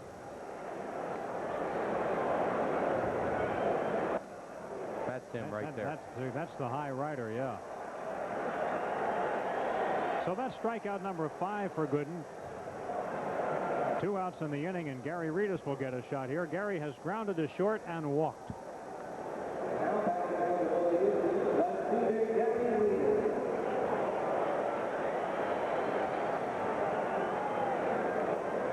Phillies ahead 2-1, 4th inning baseball from the vet. Phils and Mets go at it again tomorrow night, and our game time tomorrow is 7:05. We will not be on Prism tomorrow night. Our next Prism game will be Wednesday night, St. Louis Cardinals. The running Redbirds will be here. Did you see where Vince Coleman says he's going to go to winter ball this year and learn a new stroke? Going to try to hit more ground balls.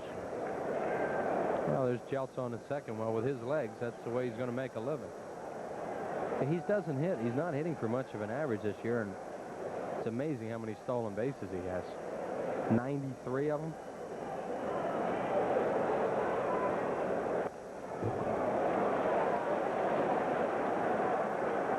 No balls and 2 strikes, the count on Reedus. Way ahead in stolen bases. Eric Davis second was 68, and we saw him get his 100th steal here last year. With these Met fans, whenever Gooden gets 2 strikes, they rise to the occasion. He has 5 strikeouts tonight.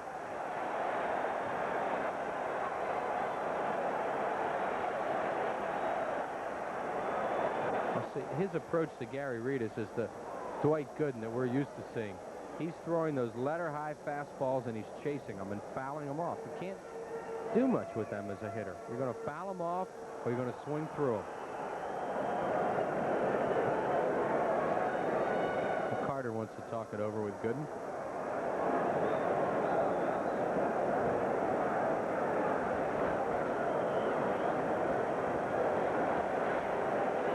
Phillies got a run in the first, picked up an unearned run last inning. Got a runner in scoring position here with 2 outs. 0-2 pitch.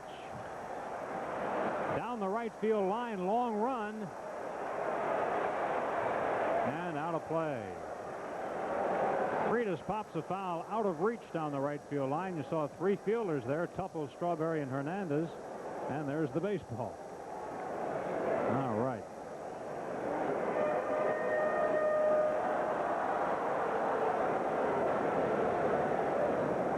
Still 0-2 on Reedus.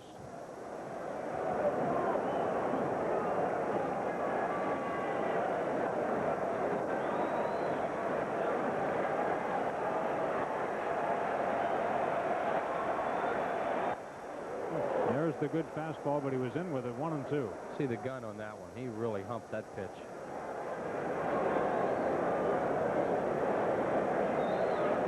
You know, the Mets lead the National League in on-base percentage, .340, but the Phillies are second in the league in on-base percentage, right behind at .325. In the air to center. Wilson to his left. He's got room, and Wilson pulls it in for the final out. So for the Phillies in the 4th, no runs, 1 hit. The Jeltz double, 1 man left on base at the end of 4, 2-0 Phillies.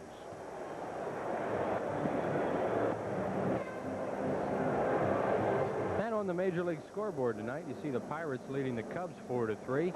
Dennis Eckersley against Bob Kipper. Sean Dunston, a 3-run home run for the Cubs, is 16th. Jim Morrison, a solo shot, number 19 for the Buccos.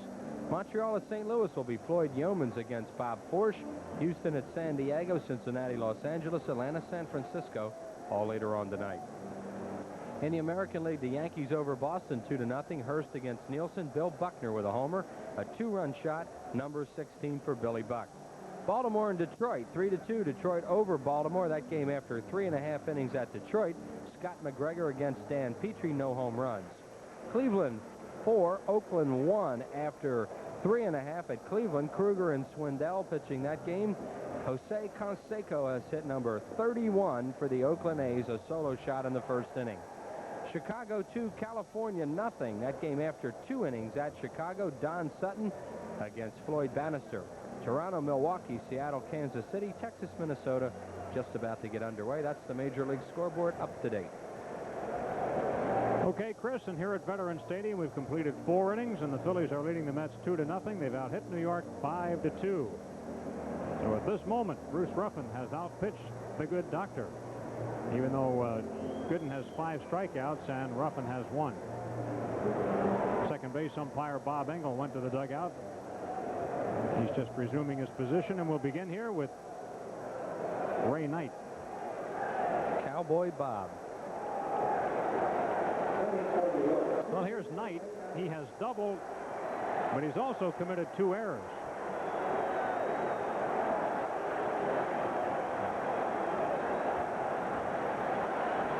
Mets fans trying to get the chant going. Let's go, Mets. Phillies ahead 2-0.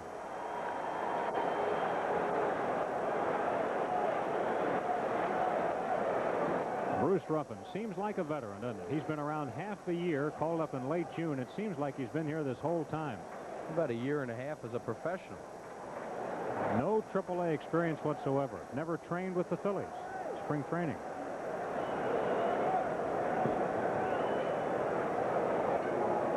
Boy, the photographer's deck is jammed tonight. A lot of media coverage in this game. They had to put an extra row in the press box up here, too. A little bit low, 2-1. That's like a playoff game tonight.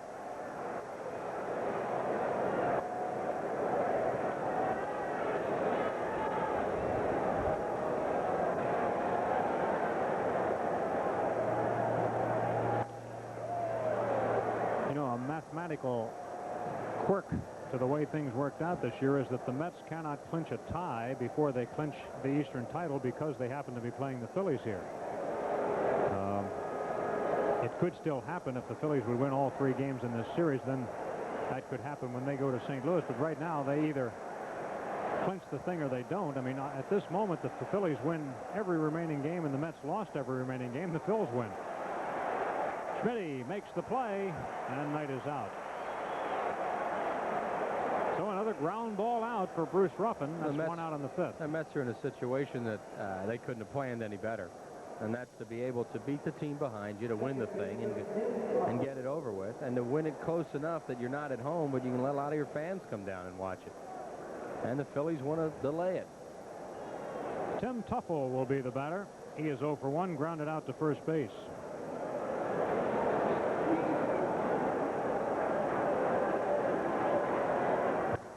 Hard ground ball through the middle and a base hit. Nice try by Samuel, but Tuffle grounded it just beyond him, and he's got a hit. That's only the 3rd New York hit. Ruffin makes you a little nervous because he puts that hand down. I hope it's just a reflex and he's not really thinking about catching those balls, but he did it again that time. You watch him here. This ball's hit hard. Now watch his bare hand go down. Like he's going to catch that thing before it goes by. No way. And as Andy said, a great try by Samuel, who even if he had gloved that ball, wouldn't have been able to throw out Tuffle. Santana 0 for 1, grounded out to shortstop.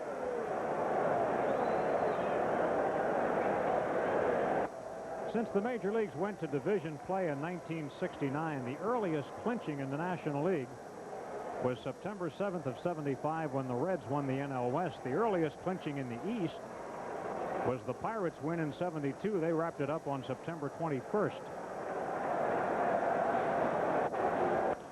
Ground ball. Mike Schmidt's got it. There's one. There's another one. 5-4-3 double play, and that means Gooden has to lead off next inning. So the Phillies have turned their first double play. No runs, 1 hit, nobody left. 4.5. It's 2-0 Phillies.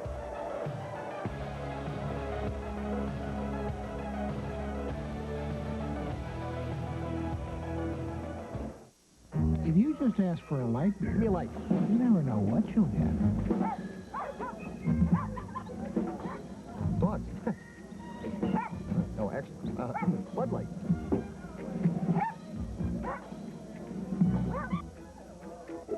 So if you want the less filling light beer with the first name and taste, ask for Bud Light. Yours? No. Because everything else Give me a light. Showtime. is just a light.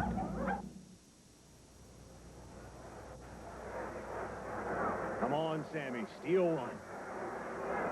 Take your lead. Take your lead. You got him worried now. Yeah. Oh, you're in, baby. You're in. Oh, yeah. Free sports socks to all children 14 and under September 14th. Watch the drama of baseball. It only happens when you're here. And here's Juan Samuel's pivot. Start that inning-ending double play. Make sure Tuffle gets down, and then fires it to Von Hayes, who picks it off for the double play.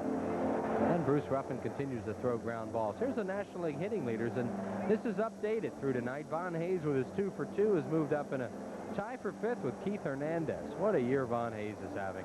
See Tim Raines and Sachs and Gwynn. Looks like they're going to battle it out to the bitter end. And Wade Boggs, who just hits 350 like it's nothing. Mattingly right there, and a great year for Kirby Puckett. And Jim Rice, a power hitter, hitting for average at 330. Rice, a guy, grounds into a lot of double plays, and unusual for him to hit for that kind of average. Also knocked in 100 runs for the 8th season. Jim Rice, a great player. Then a good chance to be in a World Series this year. Phillies batting in the 5th. Milt Thompson starts it. And Thompson got a base hit to score the first Phillies run back in the opening inning. Last time up, he hit a ball sharply right to short, and the Mets turned a double play. Milt has also picked up a stolen base tonight, his 14th.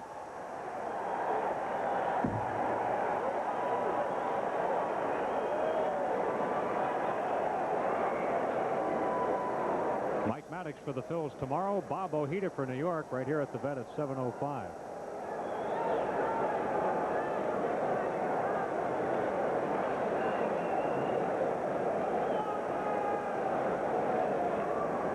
Thompson thinks about bunting, not a bad idea. Ray Knight has had butterfingers over there at third base. I think he's having trouble adjusting to that AstroTurf tonight.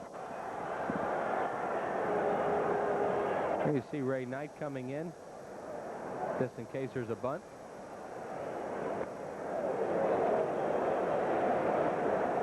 Doc reclaims part of the plate with that pitch, 1-2.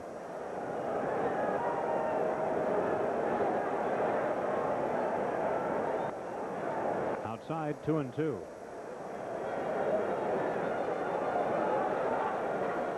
And our good friend Tim McCarver, who does the Mets games and travels with them, says that Dwight Gooden is a nice person. Great guy.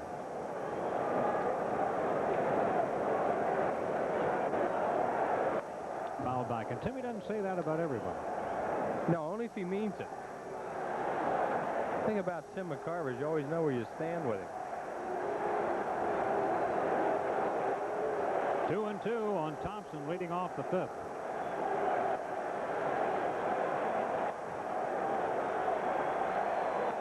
A roller, he's got a base hit right through the middle. A leadoff single for Thompson to start the 5th. Milt is 2 out of 3 tonight. He has 2 hits, and Von Hayes has 2 hits. And Milt Thompson fighting off some Dwight Gooden pitches till he can get something he can handle and hit it right back through the middle. He's already shown tonight he can run.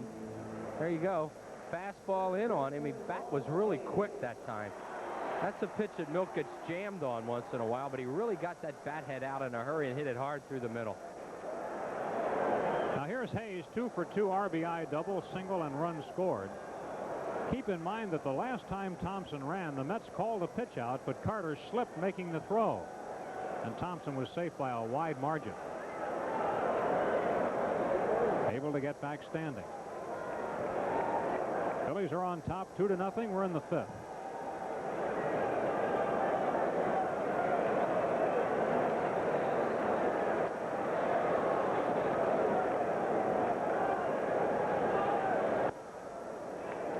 Awfully close, just missed. 1-0 to Hayes, batting at .309. Hayes started the evening in a tie for the double leadership. Steve Sachs tied him yesterday, or a day before yesterday, and Hayes untied it again tonight with a double on his first trip. He has 39 two-base hits. Really pinching him up the middle infielders. Broken bat, looper, it's going to fall. Base hit. Thompson will have to stop at second, but Hayes is 3 for 3 on a broken bat Texas League single. Ron Hayes at .309, and now he gets himself another hit. You see Keith Hernandez talking it over with him.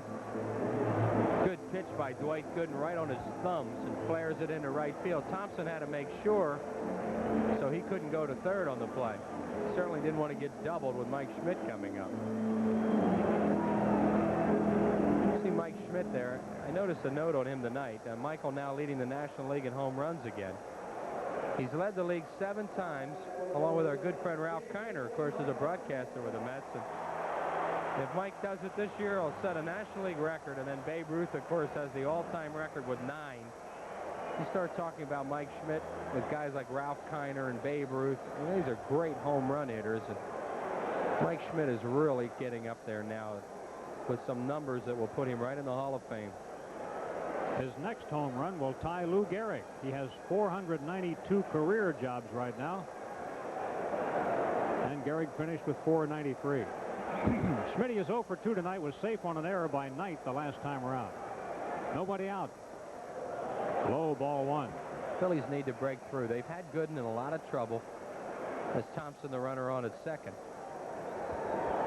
and Hayes on at first. They've had him in trouble, and Gooden's been able to pitch out of it for the most part. And now they have 2 on and nobody out with some RBI people coming up, but they are all right-handed. Well, here we are in the 5th inning, and the Phillies have had hits in every inning.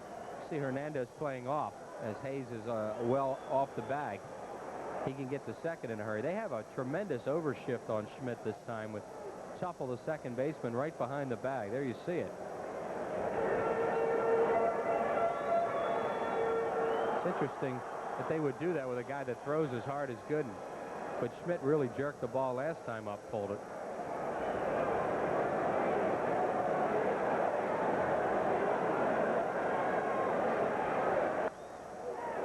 Just foul. Oh, would that have been trouble?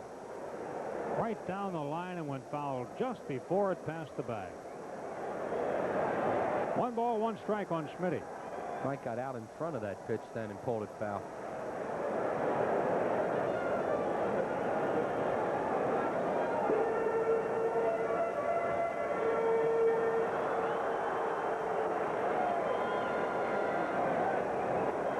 Phillies are ahead 2-0. They have 7 hits off Gooden tonight. But as Will says, he has avoided the big jam so far.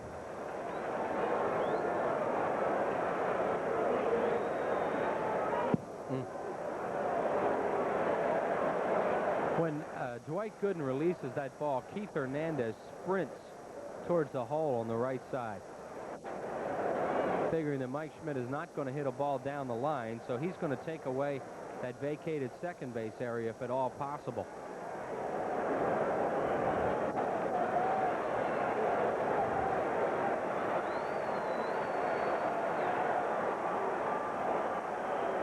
Phillies fans starting to make themselves heard tonight.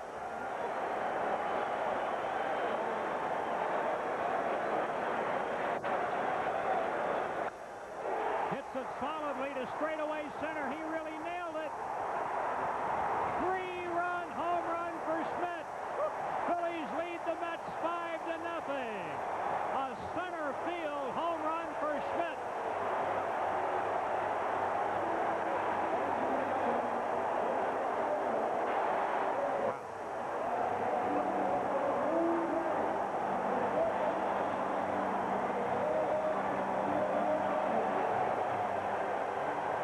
That tying Lou Gehrig, 14th place, and he juices Dwight Gooden to dead center. You want to get the New York media's attention, Michael? Go ahead right here. Fire, fastball out over the plate, way out of here to dead center field. Come on out and give him a hand. Woo. Boy, this is a long, long home run, Andy.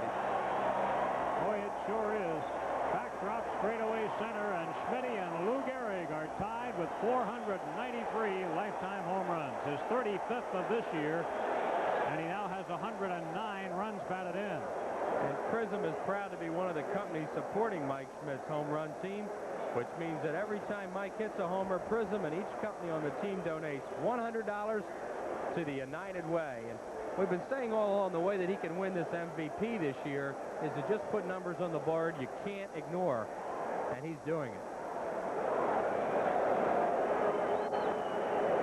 I'll tell you what, you take Dwight Gooden out to dead center like that, and that'll open a lot of eyes. A bouncer toward third. It goes foul by Wilson. Glenn is 0 for 2, struck out, reached base on an error by Knight.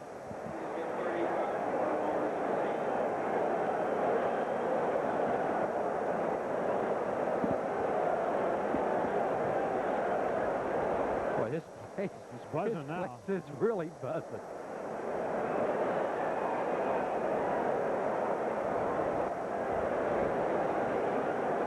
Ball and 2 strikes on Wilson. Still nobody out in the inning.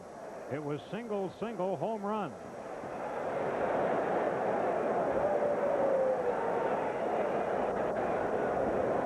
I hope these people have hotel rooms. Whoa. Really bearing in on Willie there. 2-2.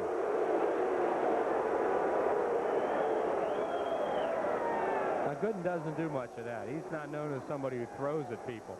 That ball really chased Glenn Wilson. It's one of those get me out of here. He's hit 3 batters this year. Jeff Stone, one of them, right off his kneecap. There's a liner down the right field line, but foul and out of play. Stoney very disappointed that he's not in the lineup tonight. He's still suffering from an ankle problem, which he actually re-injured in Chicago in the Wednesday game. He wanted to get back at Dwight.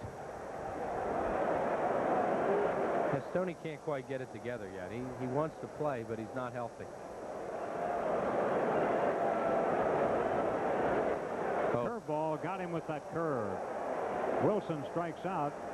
Strikeout number 6 for Gooden, and that's the first out of the inning.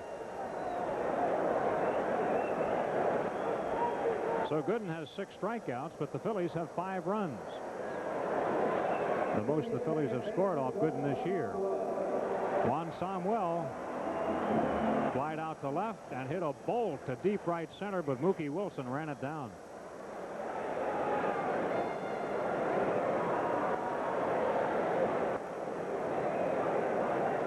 Have their bullpen up too, Andy, because Gooden's due to bat leading off the 6th inning.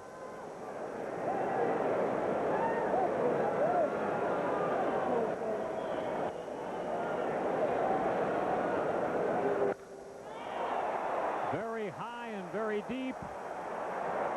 Mookie says he can get it, and look out, Mitchell. Mookie makes the play on the warning track. Michael Jack with his 35th home run, and the Phillies are up 5-0. People want to say he's not intense sometimes. Look at his eyes tonight. I mean, he is really in the flow. Look at that.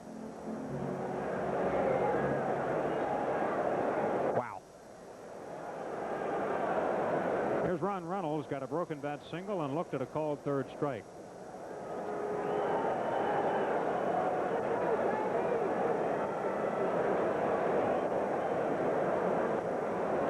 Strike 1.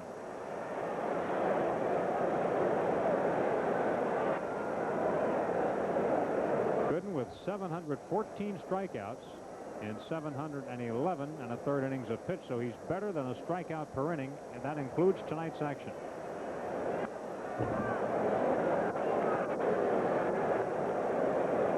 You're right, they are up in the Mets bullpen. Well, that's Doug Sisk in the front of your picture, and number 43 is John Mitchell, a pitcher we've never seen before.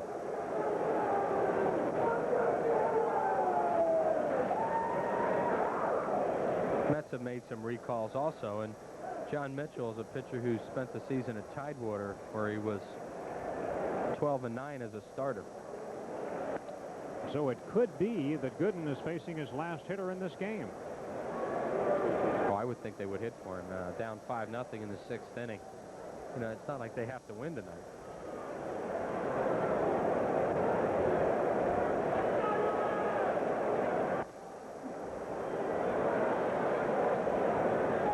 balls and 2 strikes on Reynolds. Thompson got a base hit. Hayes followed with a broken bat single, and Schmidt unloaded with a center field home run, and the Phillies are comfortable right now, 5-0. Bouncing ball to Santana, and he misplays it. That'll be the 4th error of the game on New York. How about that? 4 errors on the Mets.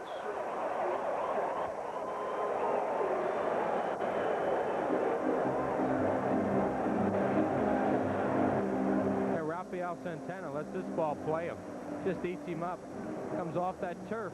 I'm telling you, these guys aren't used to this stuff, and they're showing it tonight. They're a grass and dirt team, and play a lot of their games on grass and dirt. Of course, they're home games. And think they'll have trouble in the dome? Well, it'll be, you know, the one thing about the dome's turf, it's the best because it's inside.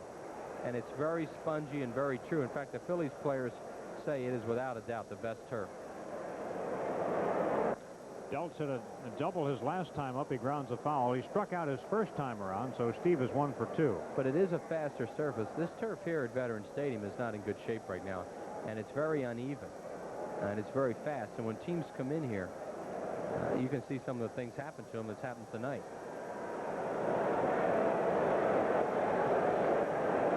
But the Mets are not a world-class defensive team. That's not their strong point. No, but they do have the best hitters and the best pitchers. And that's good. Get the best ERA in the league, the best offense in the league, and you can run away with it.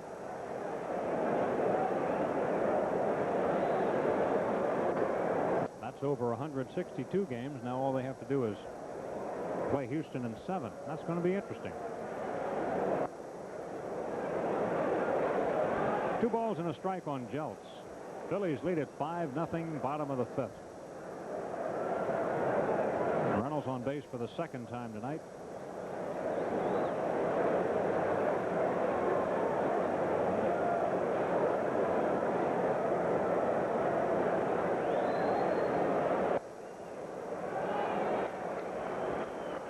Gooden missing up again. It's 3-1 on Jeltz. Davey Johnson wants to get him through this inning, too, if he's going to hit for him. Because he is due to lead off.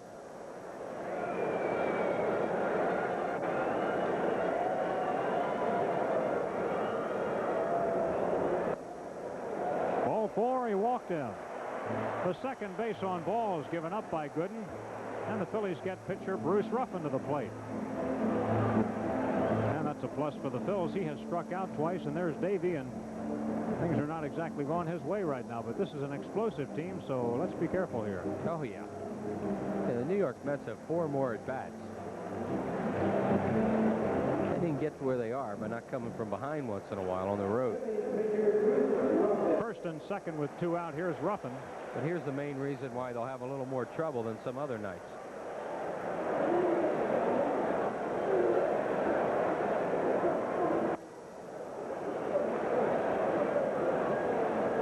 Ruffin is the 8th batter to hit this inning. Gary Reed is the only batter who has not been to the plate here in the 5th for the Phillies.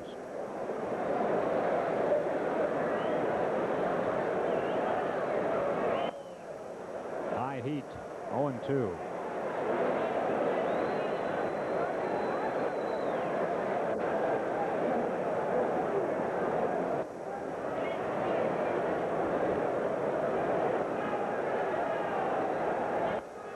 Call out on strikes. Strikeout number 7 for Gooden, but the Phillies pick up 3 big runs on Schmidt's home run. 3 hits, 1 error, 2 men left on base. We finished 5 innings in the vet, and it's 5-0 Phillies.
Philly fanatic is gone, and so is Dwight Gooden.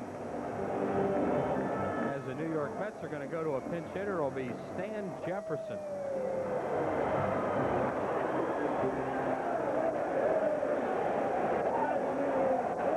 Philly fanatic with 3 helmets that he wants to destroy here. One of them right there. The Phillies would like to hold off the Mets party and beat them here this weekend. Here's Stan Jefferson, 23-year-old outfielder from New York City, resides in the Bronx. He's a switch hitter. 5'11", 175-pounder. At Tidewater this year, Jefferson batted .290 in 95 games. Had 19 doubles, knocked in 36 runs. And he pops it up. Hayes with a run down the line. Can he get there? He's got it. Good play by Von Hayes.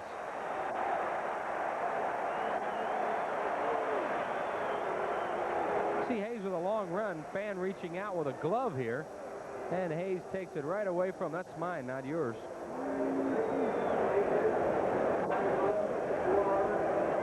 The line on Dwight Gooden tonight. 5 innings, 8 hits. 5 runs, 4 earned, 2 walks, 7 strikeouts, and the big home run by Mike Schmidt. Mookie Wilson, who's 0 for 2, grounded out to short, grounded out for second. Batting at .299. Bruce Ruffin with a 3-hit shutout with 1 out in the 6th inning. Kevin Mitchell on deck. Top of the New York order with Mookie Wilson at bat. He pops it up. That ball should reach the stands. Hayes over again. It'll run out of room. We count 1 ball, 1 strike on Wilson.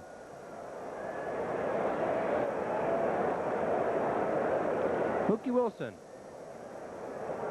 Come back well for New York this year, getting some strength back in that shoulder that was damaged, necessitated surgery, and then the eye injury in spring training put him out for a while.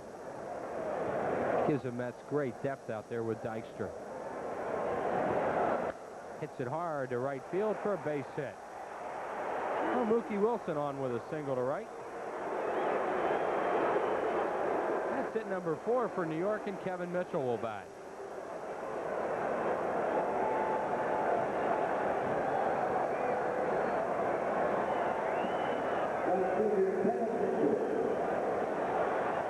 Doug Sisk continuing to throw for New York will be their next pitcher, it would appear.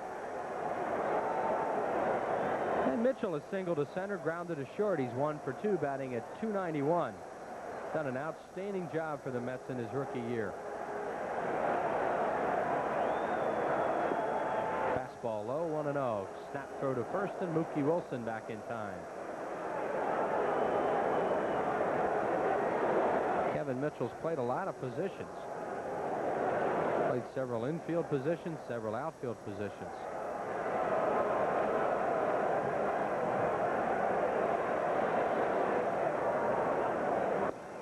To check his swing, it's 1-1.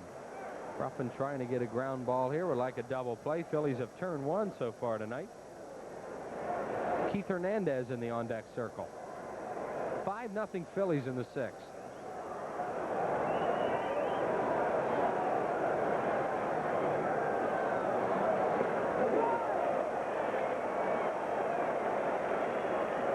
Kevin Mitchell swings and misses. It's 1-2.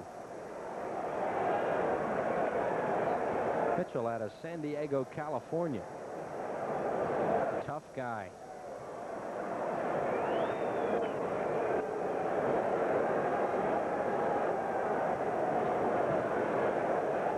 Oh, he tried to check on the slider, did he? And Hallion says yes. So the count 2-2 now on Mitchell.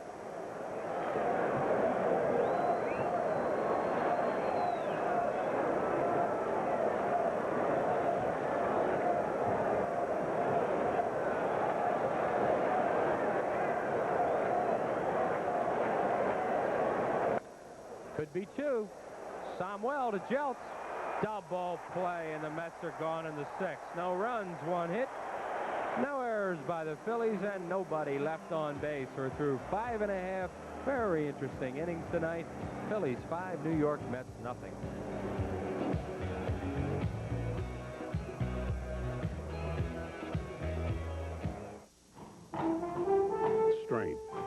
Pride. Tradition. For centuries, the Clydesdale has been known as a special breed. Today, the Clydesdales symbolize Budweiser's dedication to quality, superior ingredients, exclusive beechwood aging, and a distinctively clean, crisp taste that only Budweiser can offer. Quality taste.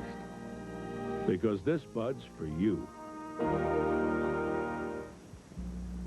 If you've always dreamed of being in the big leagues, you can live that fantasy next February at Dream Week. I'm Chris Wheeler, inviting you to join me and play ball with and against former Phillies at the Phillies Spring Training Complex in beautiful Clearwater, Florida. You make him hit it. All right. Let's go. Dig it, dig it, dig it. For Dream Week information, call 215-938-0517. And remember, if you're a baseball fan, you'll just love Dream Week and playing with former Phillies like Jim Bunning, Larry Boa, Richie Ashburn. Oh, there's so many more. So to register or to get more information, call Regina Hunt at 463-6000 right here at the Phillies, and Reggie will get some information out to you. Big crowd on hand tonight, and here's the Phillies' upcoming schedule. The Mets here again tomorrow and Sunday. We won't be on Prism in those games. Then off to Pittsburgh, Pennsylvania, or the Pirates will be here for 2, and then the Cardinals come in for 2. We'll have a Prism game for you on the 17th. And then the Phillies head for Gotham City to play these New York Mets. And we're running out of Prism games, only 2 left, so write that one down, September 17th. Had a good year here on Prism. 23-12, I believe the record. Here's Doug Sisk coming in. Sisk, a sinker balling relief pitcher, coming into game number 35. There are his numbers. He spent some time this year also at Tidewater. He's the setup man for Orozco and McDowell.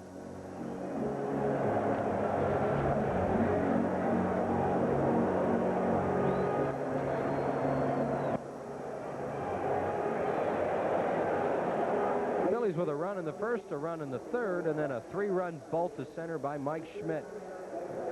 In the 5th inning, the lead 5-0 behind brilliant rookie Bruce Ruffin. Dwight Gooden now out of the game after 5 innings of work. Doug Sisk on. He'll face Gary Reedus in the top of the order. Reedus, Thompson, and Hayes.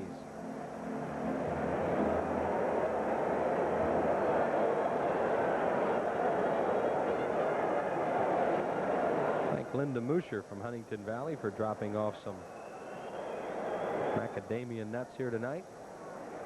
Also to our good friend Jerry Politano and his wife for bringing up some kind of a apple cake, it appeared. Thank you for the goodies. We appreciate it.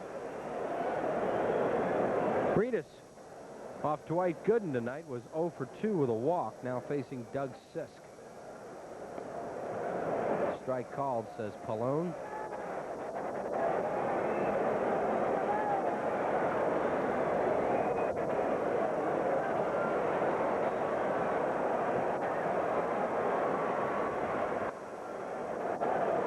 And 1-2 on Sisk, basically a sinker slider pitcher.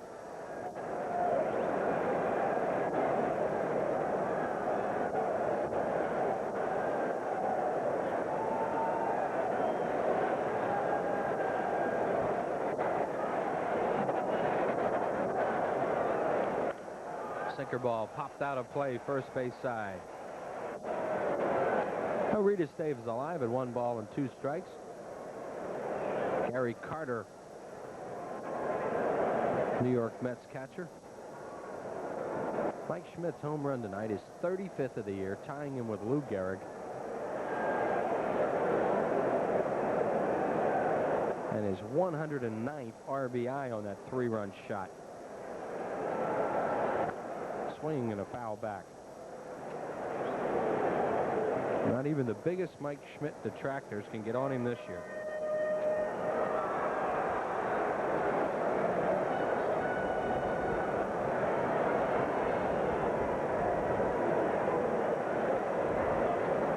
That home run for him was career .493, tying him with Gehrig for 14th place in the all-time list. Reedus gets jammed, pop-up Tuffle makes a fine running play out in right field as Strawberry didn't look like he was going to get there. Tuffle had to go a long way for that ball. And Milt Thompson, the batter. Milt's had a good night. 2 for 3. 2 runs scored, a stolen base, and he's grounded into a double play. Has his average up to 255. Doesn't sound like a whole lot till you realize how far he's come after a slow start. And he hits it to shortstop Santana on 2 hops. And Raphael will throw out Thompson. So 2 up and 2 down in the 6th.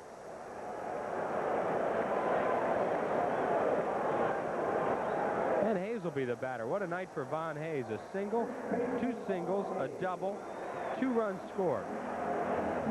Has his average all the way up to 310.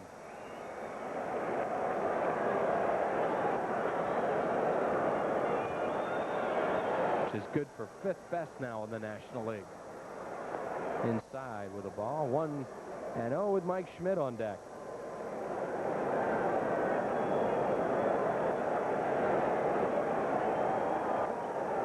And Carter got that one. Ooh, that hurt.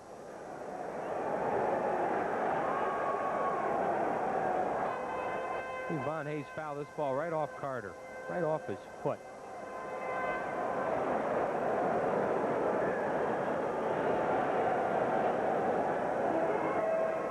And Carter banging that foot on the ground, trying to get the sensation back in it.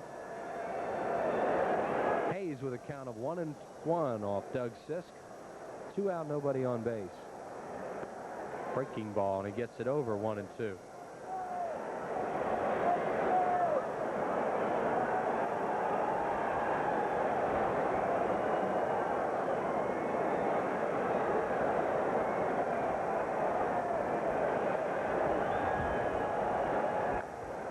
And Hayes beats it foul towards the camera location and over the Phillies dugout. And the count remains 1-2 on Von Hayes. Dwight Gooden started Doug Sisk on in relief here in the 6th inning. Phillies with 5 runs, 8 hits, and no errors. No runs, 4 hits, and 4 errors for the New York Mets. Bruce Ruffin all the way for Philadelphia. And Hayes fouls another pitch off. When you're hot, you do a lot of that. Foul balls off and stay alive, and then get something you can handle. Hayes has ripped a double to left center that Mookie Wilson misjudged. Single to center, the ball got by Wilson, and he's flared a hit to right. Then he gets jammed again, flares another ball. This one to left. Wilson can't get it. Mitchell falls. Santana backs it up, and Hayes will have another double, and he's 4 for 4.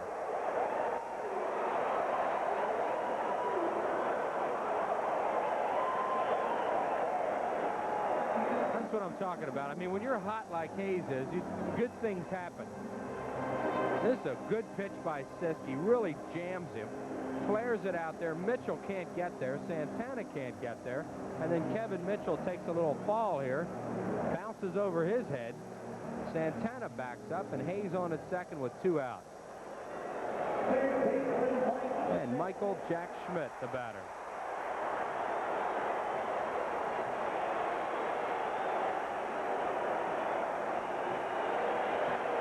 There you see what Mike Schmidt has done in this ballpark.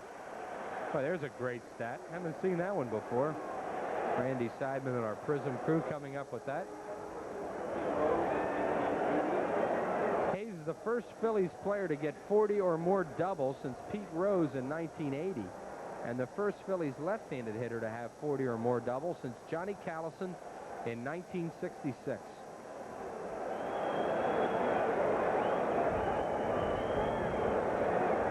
And he's still got 3 weeks to go. Schmidt at 292 with 35 homers, 109 RBIs. Michael tonight is 1 for 3. Smoked a ball off Ray Knight that was scored an error in his second at bat. Inside with a fastball. That ball was really hit hard. He hit his second time up. Hayes scored on the play. But since it was scored an error, no RBI for Mike.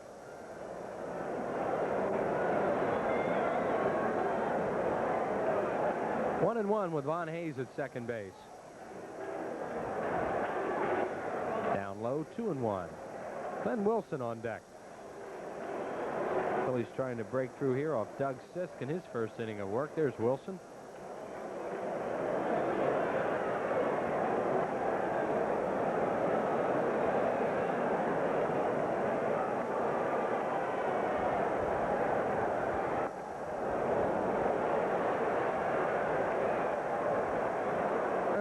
2 balls and 2 strikes as Mike Schmidt swings through the pitch and watches stroke. I think I've ever seen him go through a season where he's been a better hitter. Cut his strikeouts way down. He's made great contact. Tremendous accomplishment for him at this stage of his career, what he's done this year. And he tops a foul third base side.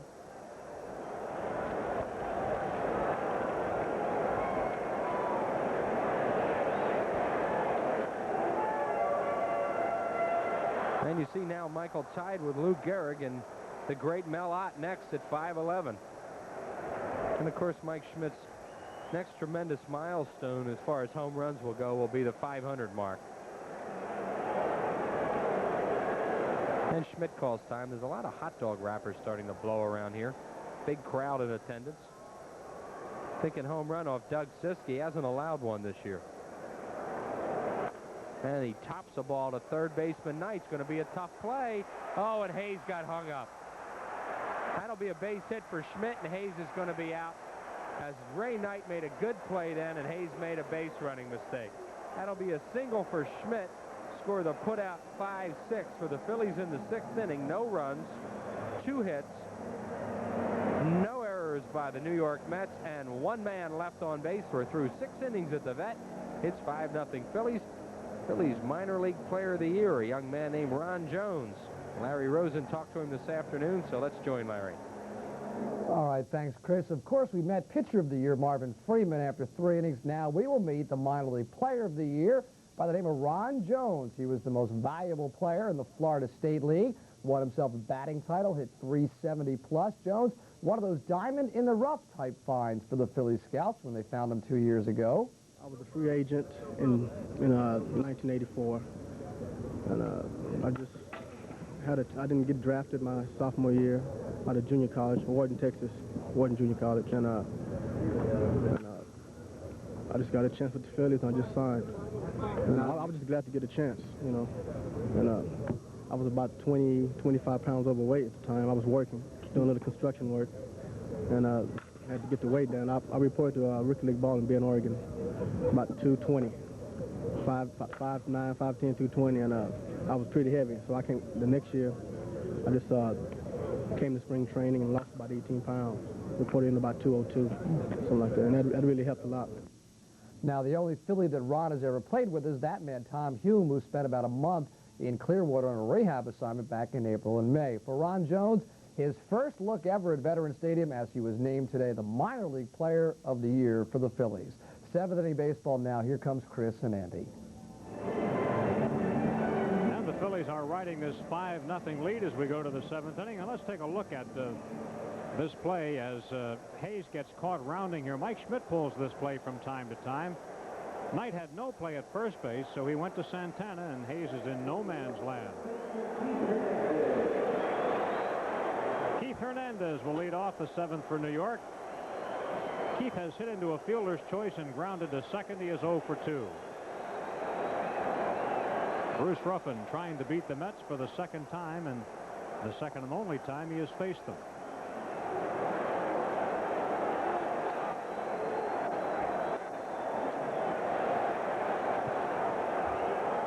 Willie Stargell and Keith shared the '79 MVP award.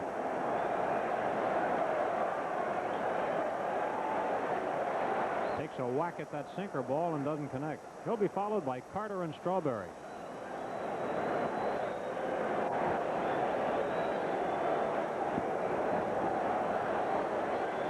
The Mets with just 4 hits, 1 double and 3 singles. A little poke shot went the opposite way and flares it to left field. A hit for Hernandez to start the 7th for New York. Hit number 5 for the Mets. It's just an example there why Keith Hernandez has made such a great living as a tremendous hitter. Ruffin really pitched him tough, and he goes away with an outstanding slider. And Keith Hernandez just goes out and serves at the left field. What a good hitter he is. Hit that kind of pitch that way. And now Gary Carter will bat. He has grounded to short into a fielder's choice and flied to the track in center field. Carter 0 for 2. Von Hayes with that base running mistake last inning. as some debris is in the outfield. And what he was trying to do there is too much. You know, he came around third hoping that maybe Ray Knight would throw that ball to first base and he was going to score. Get Mike Schmidt another RBI. And you can see Carter has been very productive in this ballpark. The most productive, in fact. Parker, Bench, Kingman, Dawson to follow. Sounds funny, but what you want to do in a home game right now is keep the crowd out of it. That does sound funny. But that's what Ruffin's been able to do tonight, is keep these Mets fans toned down. He's looking for a double play right here. He's got a couple of runners who could pull it, Hernandez and Carter. He can get himself a ground ball and an infielder. The Phillies have turned 2 tonight. 1 each of the last 2 innings.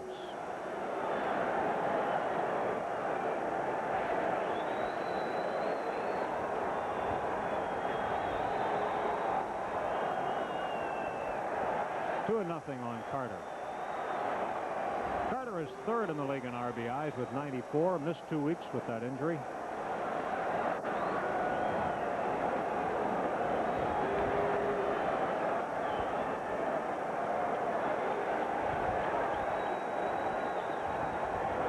And the ball rolls beyond Reynolds, but no advance by Hernandez. 3 balls and no strikes to Carter. He's not missing by much here.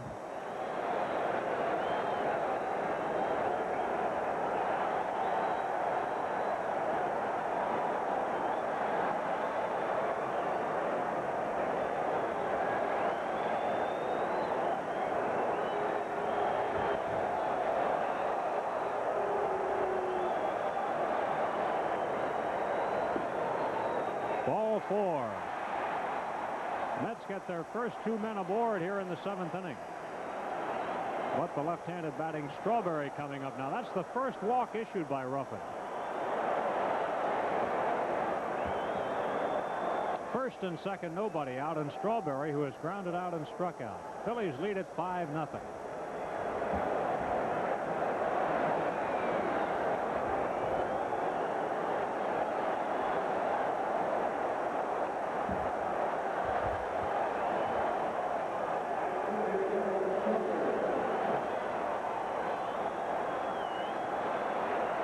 Here's Strawberry, who's had a tough time at home this year, has fared much better on the road. Strike. I bet that felt good to Ruffin.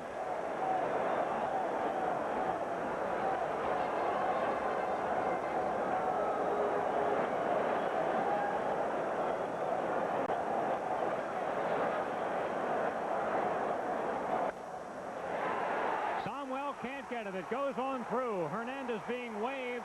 He's going to score. It's a 5-1 game. Strawberry with an RBI single.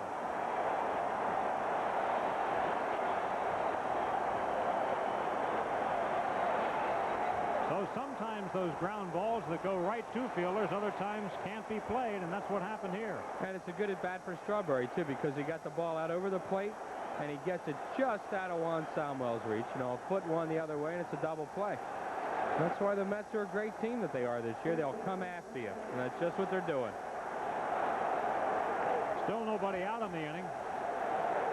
And the Phillies are getting bullpen action for the first time. Schatzeder and Tekulve just starting to throw. Ray Knight, the hitter. Phillies lead it 5-1.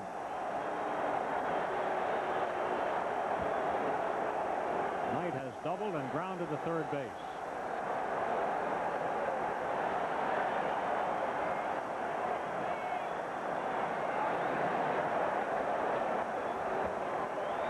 Reynolds bluffing the throw toward first, trying to get Strawberry too far off. There's our totals. We are in the 7th inning. Nobody out. Phillies trying to postpone what seems like the inevitable.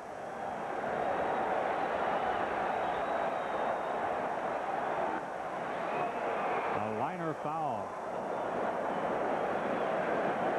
That looked like one of wife Nancy's golf shots right there. She doesn't hit him that way. That's the way we hit him. No, not that direction, but low and hard. Yeah.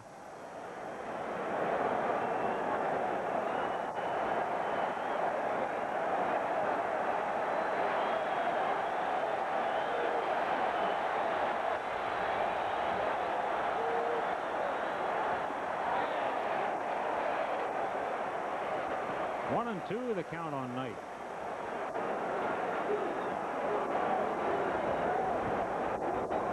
You had the kind of year the New York Mets have had. I'm sure, you know, the dugout just thinks it's a matter of time till you come back.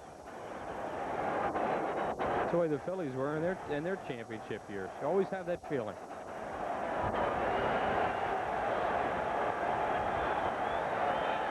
High bouncer toward third. It goes foul. And the Mets have had their share of come-from-behind wins this year.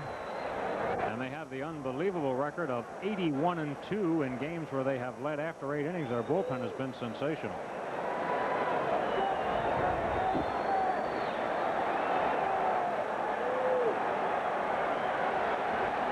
Ray Knight has 8 RBIs in the last 12 games.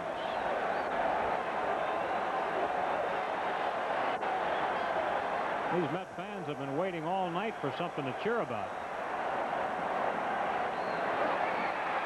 Not deep in center. Long run for Thompson. Says he can get it, and he does. He had a ways to come, and he got there. That's the first out of the inning, and the runners hold. Well, he broke back on that ball initially, and it was in the air long enough that Thompson was able to come on and make the play. It's a big out, too, for Ruffin to just get an out in this inning.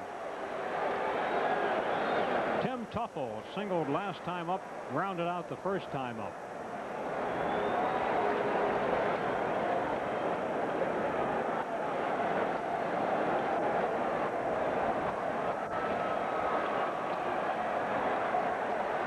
Two on with 1 out. Phillies lead it 5-1. High a ball.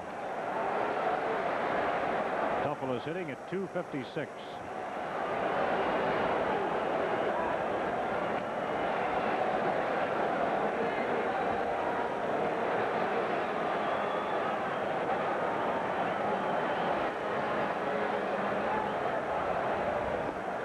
Strike.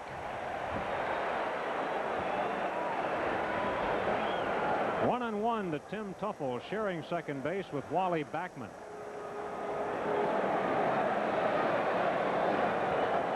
Mets will change their lineup tomorrow because the Phils will go with a right-hander. Phillies will change theirs because the Mets will go with a left-hander. That's a fair ball. Scoring on the play will be Carter. Coming right through a stop sign is Strawberry. He's safe, and the Mets get 2 runs. It's a 5-3 game. Tuffle doubles, and the Mets get 2. Strawberry ran right through a stop sign and scored.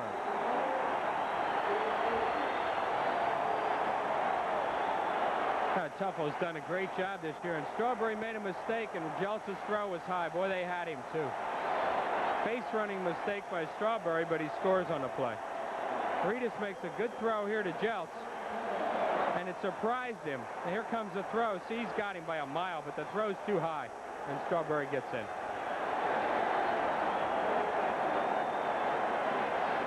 So the Phillies lead is cut to 5-3, and here's Rafael Santana.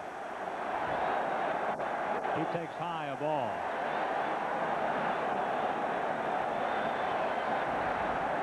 Lee Mazzilli is in the on-deck circle to bat for Sisk.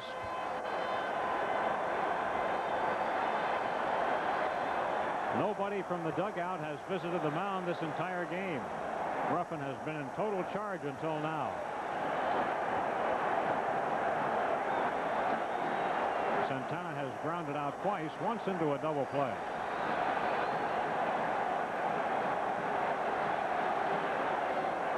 Strike. 1-1. So this comfortable 5-0 lead has turned into a 5-3 nail-biter. We're only in the 7th inning.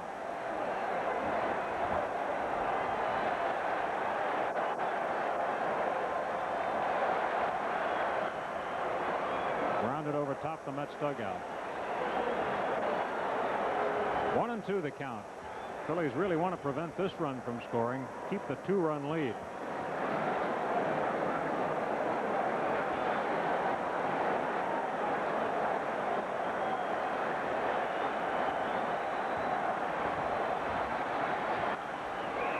In the air to left field, Reedus says he can get it.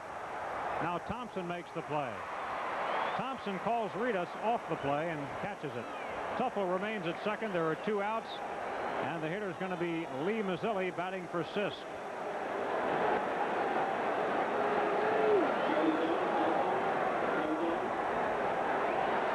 Here's Mazzilli.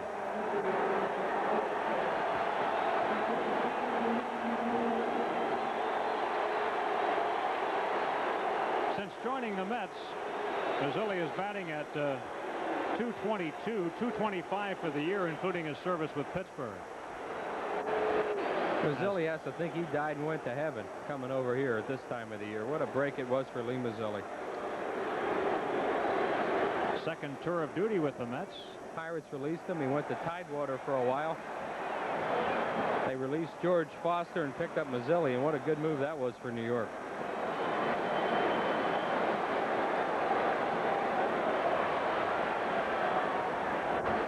Lee, of course, hails from New York. He's from Brooklyn. Fouls one. Mazzilli is not only a switch hitter, he is ambidextrous. He can throw with either arm. Well, he's, you know, for years he's wanted to be an everyday player, and he's not, because he's limited. But he is a heck of an extra man on your ball club. Switch hitter, he's got some pop.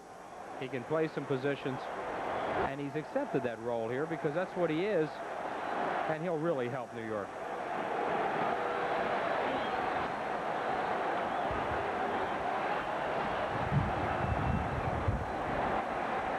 Two balls and a strike to pinch hitter Mazzilli batting for Sisk.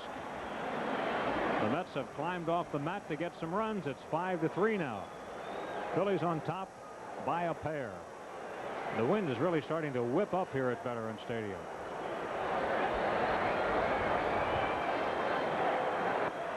Mazzilli chases one, 2-2. That pitch was way out of the strike zone.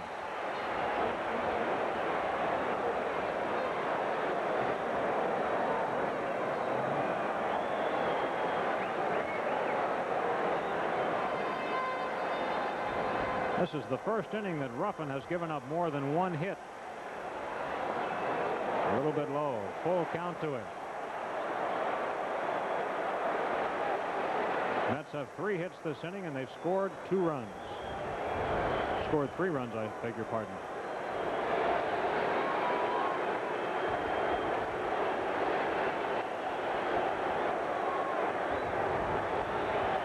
Shaking off a sign. And he steps off. Got a full count on the pinch hitter Mazzilli.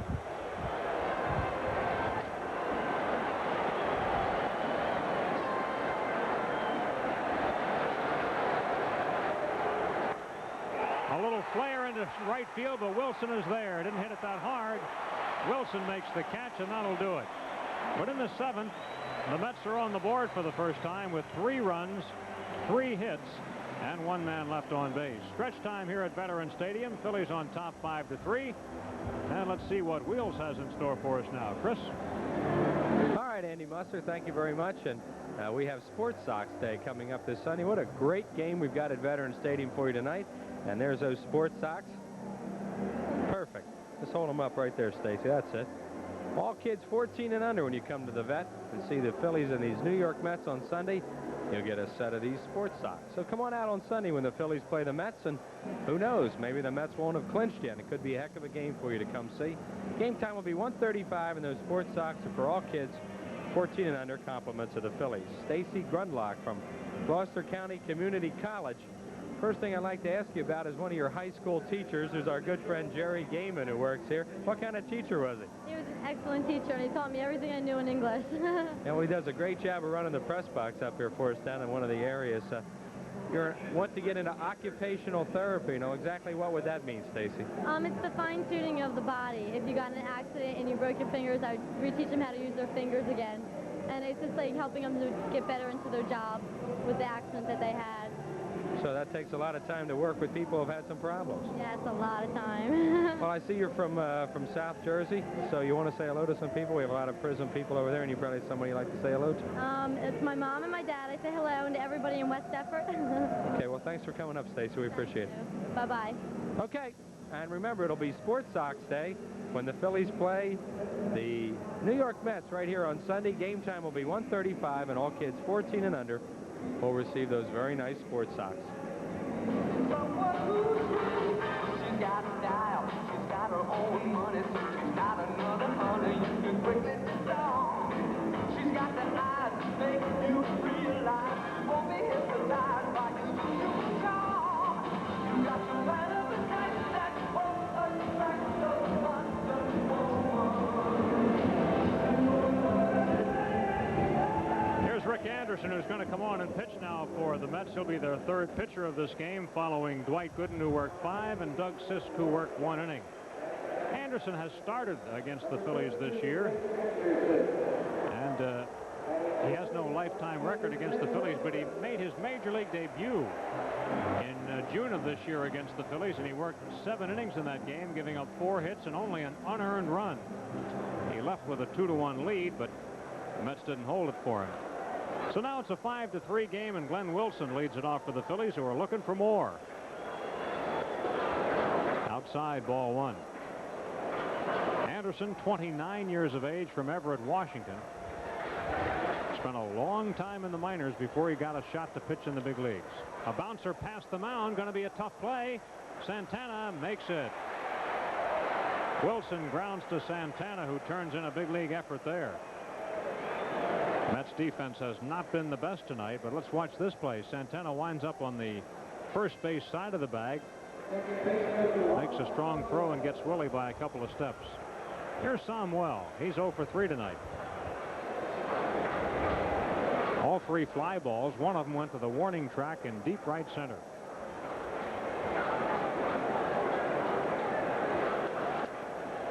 Tries a bunt, but it goes foul.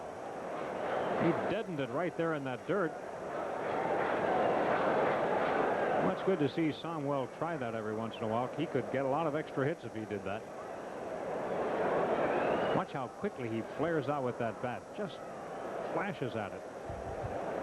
With his speed, he can beat a lot of them out. 0-1 the count on Samuel. The big blow for the Phillies tonight, a 3-run home run by Schmidt, and Von Hayes is 4 for 4. Off the glove of the pitcher Anderson, out into center field, and a base hit. Samuel gets a single. Anderson got leather on it, couldn't hold it. And that is the 11th hit in this game for the Phillies. Well, the Mets have some momentum now after that last inning. You see Sammy hit this sinker ball back through the middle, right off the glove of Anderson, who probably should have caught the ball into center field. And you might see Samuel try and run here, as the Phillies would like to try and get some more runs on the board, because the Mets are showing great signs of coming back in this game. Reynolds has been on base twice, once on a broken bat single, once on an error by Santana. The Mets infield looks for a double play.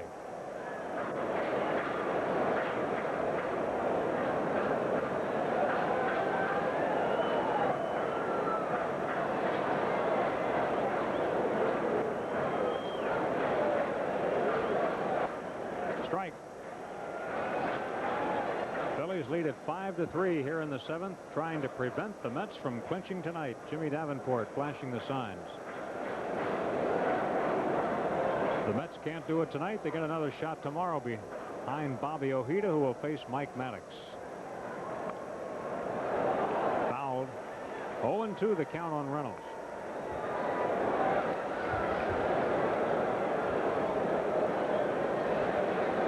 They haven't announced the attendance yet. As soon as they do, we'll pass it along to you. It's going to be a biggie tonight.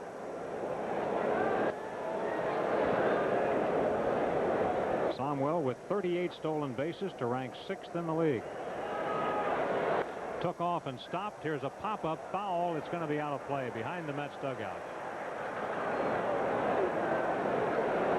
He was going that time, and something stopped him, whether he didn't read Anderson's move or he just decided he didn't get a jump or spun his wheels down there, but he was definitely running on that play and stopped.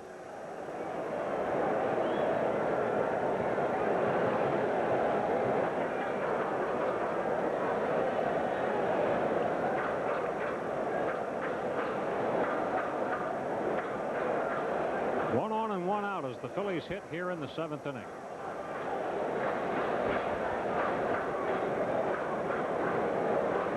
Now there's a balloon that lands in fair territory right in front of the plate. Oops, it's self-destructive. That was only a one-hop balloon. That second hop got it.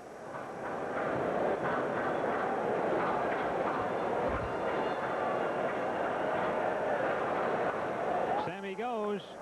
The ball is hit in the air to right field. He can't find it. Uh-oh. Pitch is made by Strawberry. Here comes the play at first. He's out.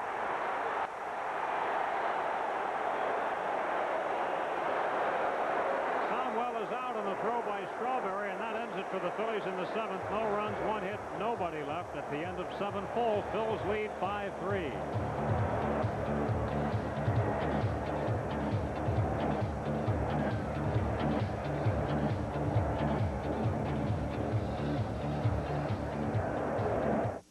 Give me a light. Ooh, Bud Light. Great game. If you just ask for a light beer, you never know what you'll get. Pitcher of light. Bud Light.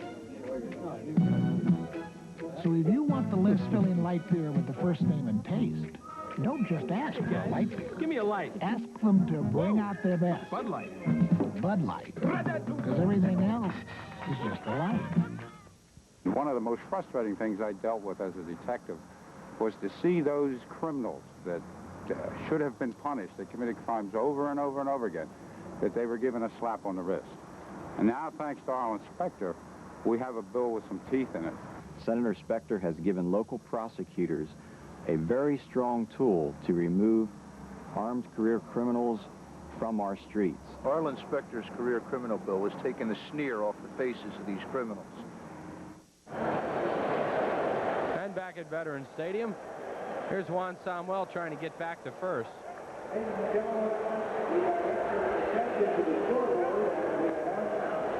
And he was safe. It looked like he was safe, but he got caught up in that play because he didn't see where the ball was going, and the Mets infielders did a great job at deking him, Andy. They had their hands down, and Somwell never could find the ball until Strawberry caught it.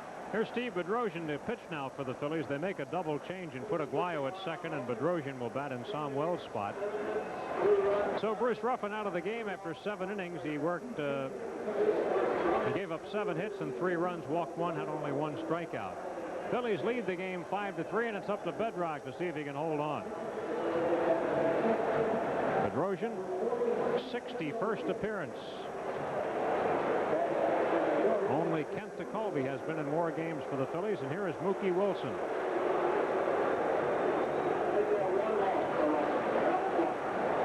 Mookie got a hit his last time up. He's 1 for 3. Grounded out the first 2 times up. Switch hitter, so he's up there now as a left-handed batter. His average is about the same from both sides of the plate, almost identical.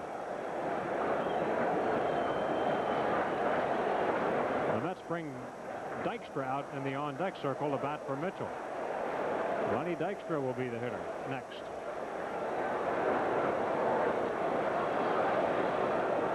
There's Lenny Dykstra. He has been troublesome.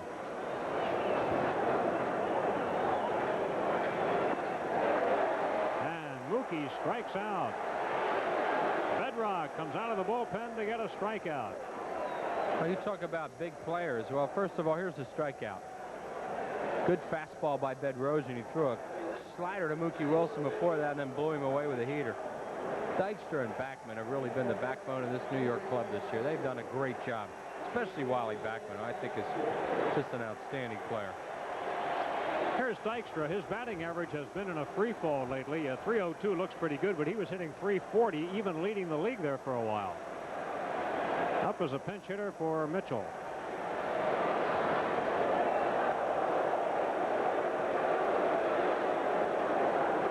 Lenny Dykstra. Dykstra is from Santa Ana, California.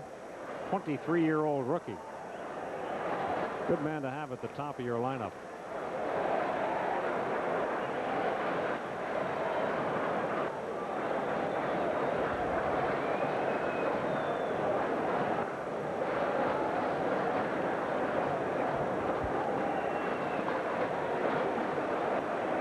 Low. 2 balls and a strike on Dykstra. Keith Hernandez will be next. Nice job by Bruce Ruffin tonight. 7 strong innings against a team trying to clinch a division title.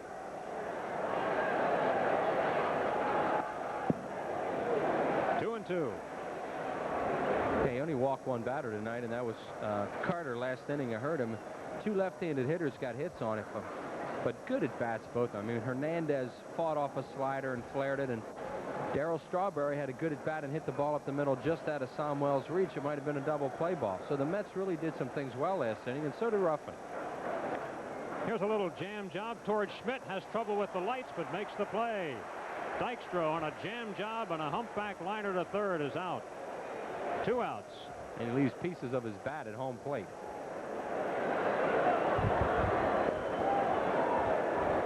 Now the hitter is Keith Hernandez. Hernandez 1 for 3 with a run scored. It was that single Wheels was talking about. It came last inning. Phillies lead it 5-3 in the 8th. I think a hit like that is as impressive as a home run when you see a hitter fight off a breaking ball the way he did. Takes a strike.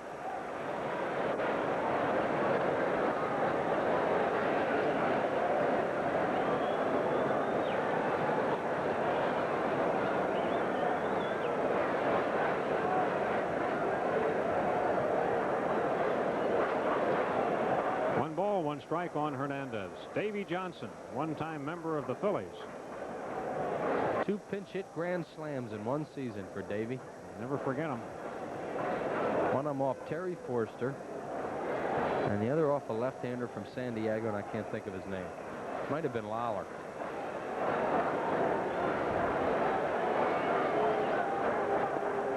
On the corner. 1-2, the count to Hernandez.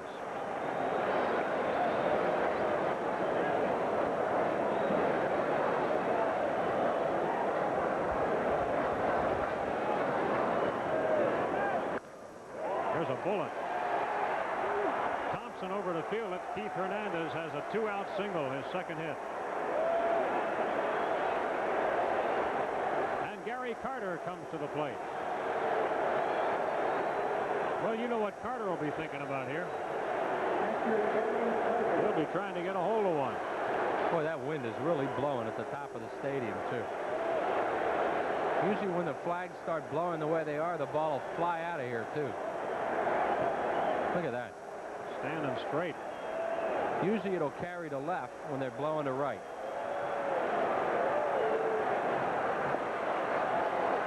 Carter takes ball 1. Carter is 0 for 2 tonight with a walk and a run scored. Phillies lead it 5-3. We're in the 8th inning. Carter has been the most prolific home run hitter among visitors here at Veterans Stadium. Oh, he took a rip. Oh, he had a tough slider to hit, too. He was swinging fastball for a dinger, and he got a slider. Watching him on TV this year and against the Phillies in games that he's played, he doesn't miss his pitch much this year. And when Gary Carter gets his pitch to hit, he nails it. That was a real good breaking ball from Bedrosian.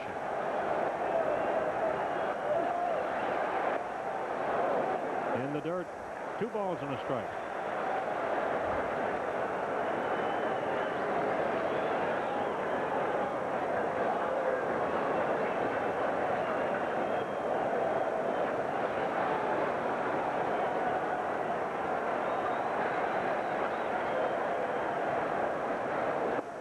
Strike, 2-2. Well, you throw it out there, you'll keep him in the ballpark, even if he hits it. That was a perfect pitch from Bedrosian, according to Pallone, on the outside corner. It's the idea right now. Stay away from him, stay away from his power.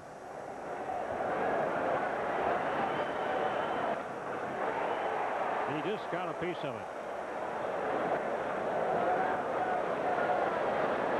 So it's still 2-2 to Carter. 2 outs with a man on base here, and the Phillies with a 2-run lead, 8th inning.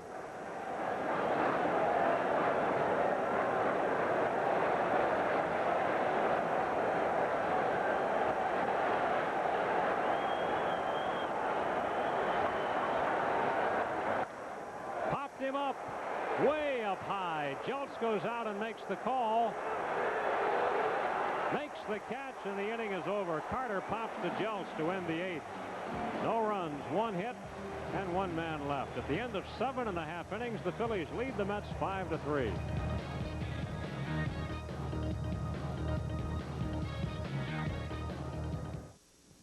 this Bud's for all that you do. They said this city was through. You said, no way. Each day the spirit's growing. Your pride is really showing. You are the power, the man of the hour. You've really got things going. You make America work, and this Bud's for you.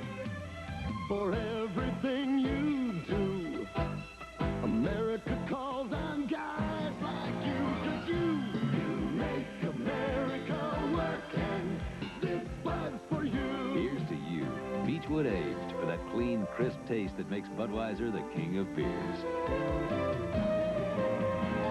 You make America work, and this Bud's for you. Changes for the Mets. Mookie Wilson moves to left field. Dykstra remains in the game in center. Here at Veterans Stadium, the Mets are making some changes. The Phillies lead at 5-3. Dykstra remains in the game, and he'll play in center, and Mookie Wilson will move over and play in left field.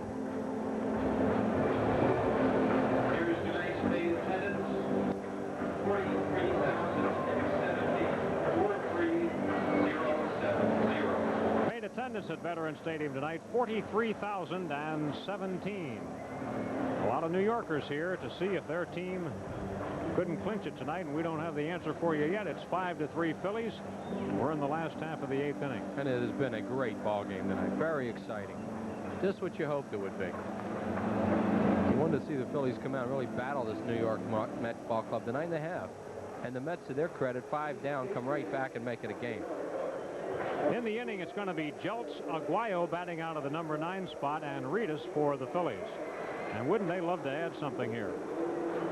Jeltz has struck out, doubled, and walked tonight. Now he is facing Rick Anderson for the first time. Anderson, going into his 2nd inning of work, gave up 1 hit last inning.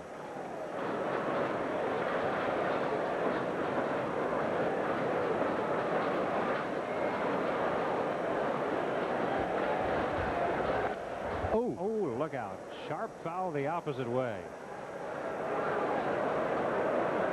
Boy, that's one you just hope it doesn't hit somebody, and luckily it didn't.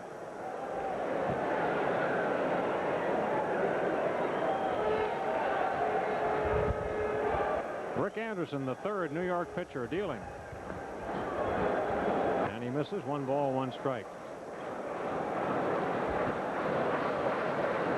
Well, we have our own personal crisis here at Veterans Stadium with all these media members attending here tonight. The press elevator is broken. Which means the media will go down through the Phillies office elevator 2 at a time, like Noah's Ark. Ball hit to left field. Wilson out there now. Mookie reaches up and grabs it for the out. Jeltz hits it to Mookie for out number 1. Mookie scuffling out there in the outfield tonight. Look at his reaction. He misjudged that ball then, and it really took off on him, and he almost missed it. Louis Aguayo will bat for the first time. Louis hitting at an even 200 with 3 homers and 10 RBIs.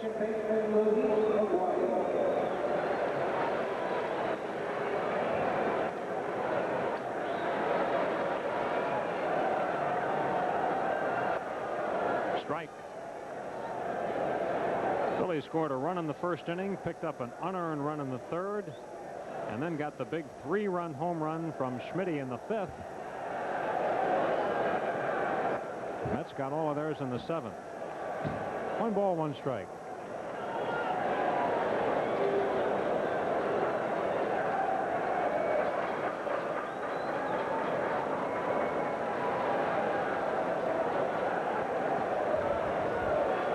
Correction on the paid attendance, 43,070, not 17, but 70,070.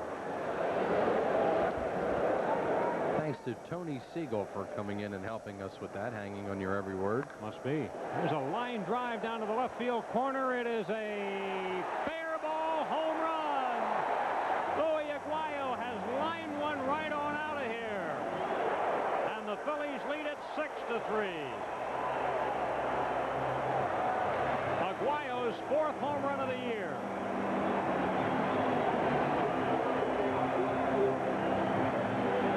And John Yastrzemski making that double change, taking Samuel out of the game, batting Louis in that spot.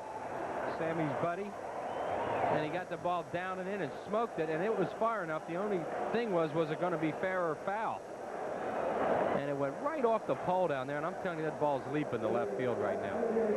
Because it fooled Mookie Wilson, that first ball that Jeltz hit. Here's Gary Reedus. He's 0 for 3 tonight with a walk, and he lines one to Ray Knight at third base. A wicked liner caught as Knight goes down to his knees to make the play. Louis Aguayo batting out of that 8-hole now. The pitcher, Rick Anderson, yeah, fastball down, and it ran in. And look, he really nails this ball. Right there off the pole. The batter is Milt Thompson. Thompson is 2 out of 4 tonight, and he scored twice.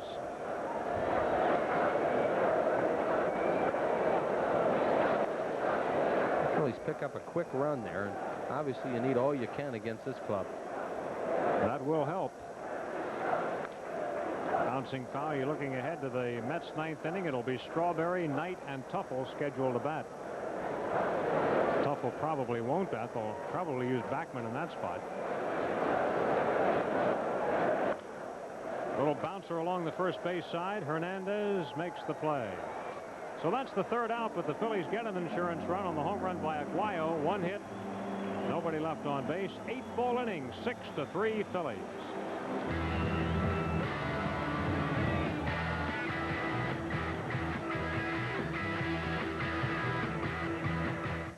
Hi, I'm Shane Raleigh of the Phillies. Like you, I'm concerned about money, how to take advantage of the new tax laws, how to make my money grow, and how to keep it safe while growing. I found the answer to building wealth with safety in an E.F. Hutton tax investment plan called TIP. And so can you. A one-time $400 fee provides you with a 25 to 30-page personal financial management plan, and it's deductible. For more information, call E.F. Hutton now, 1-800-331-1000, and let them prove it. I have an appointment for a tune-up. Good. Sit down. They're only 6 ahead of you. This can't be my bill. Well, obviously, parts and labor are extra. Sorry. You'll never hear sorry at Sparks. We honor appointments. We honor our stated price. And we deliver a quality tune-up in 45 minutes. Sparks Tune-Up. We service cars. We care about people. And another look at the home run by Louis Aguayo. Running in fastball. Now, Louis knows it's got a chance. Oh, look at this shot. All right. Hooking, hooking, hooking. Catches the foul pole screen. Umpires really appreciate those screens. You know, if that ball were to have been hit to right field, it would have been a little tougher because that wind is blowing that screen so hard out there right now, it's moving. In left field, it's not moving like that. Here's Darryl Strawberry to lead off the Mets' 9th inning. Strawberry with an RBI single his last time up. Jim Morrison has 2 home runs for the Pittsburgh Pirates tonight, but the Cubs are leading Pittsburgh by 1 run. Hayes makes the play, and Strawberry's retired on 1 pitch. They're in the last half of the 7th inning in Pittsburgh, and it's 7-6 Cubs over the Pirates. Sean Dunston has a home run for the Cubs. Ray Knight will be the hitter. Montreal and St. Louis in a 3-3 tie, and the Cardinal 3 runs were a 3-run home run by their pitcher, Bob Forsch.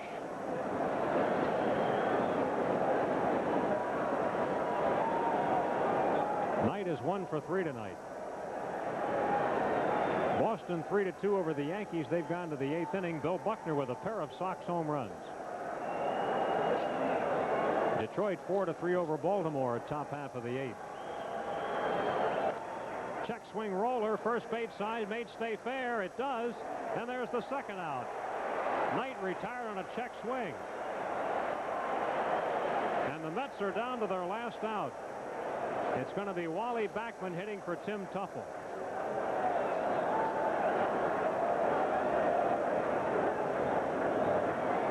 Backman will come up as the pinch hitter. He's a switch hitter. But as a left-handed batter, he is hitting .344, .329 overall. Milwaukee 2, Toronto nothing at the end of 4.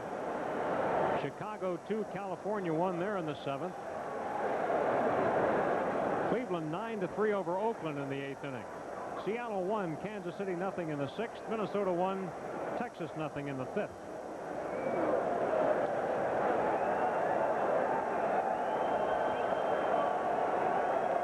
Phillies leading by a 6-3 score.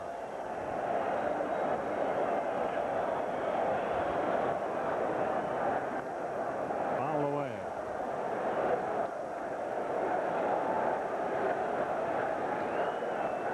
Boy, these Mets fans haven't given up, have they? They came to all the trouble to get from New York to Philadelphia, and they're going to stick right to the end.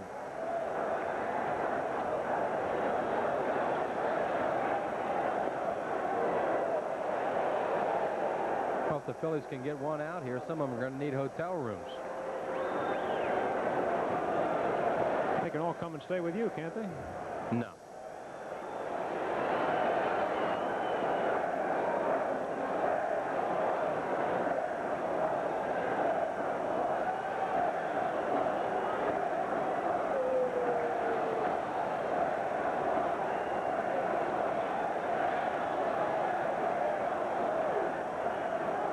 They can really be tough to take. You know, they're even losing here tonight. We're number one. We're number one.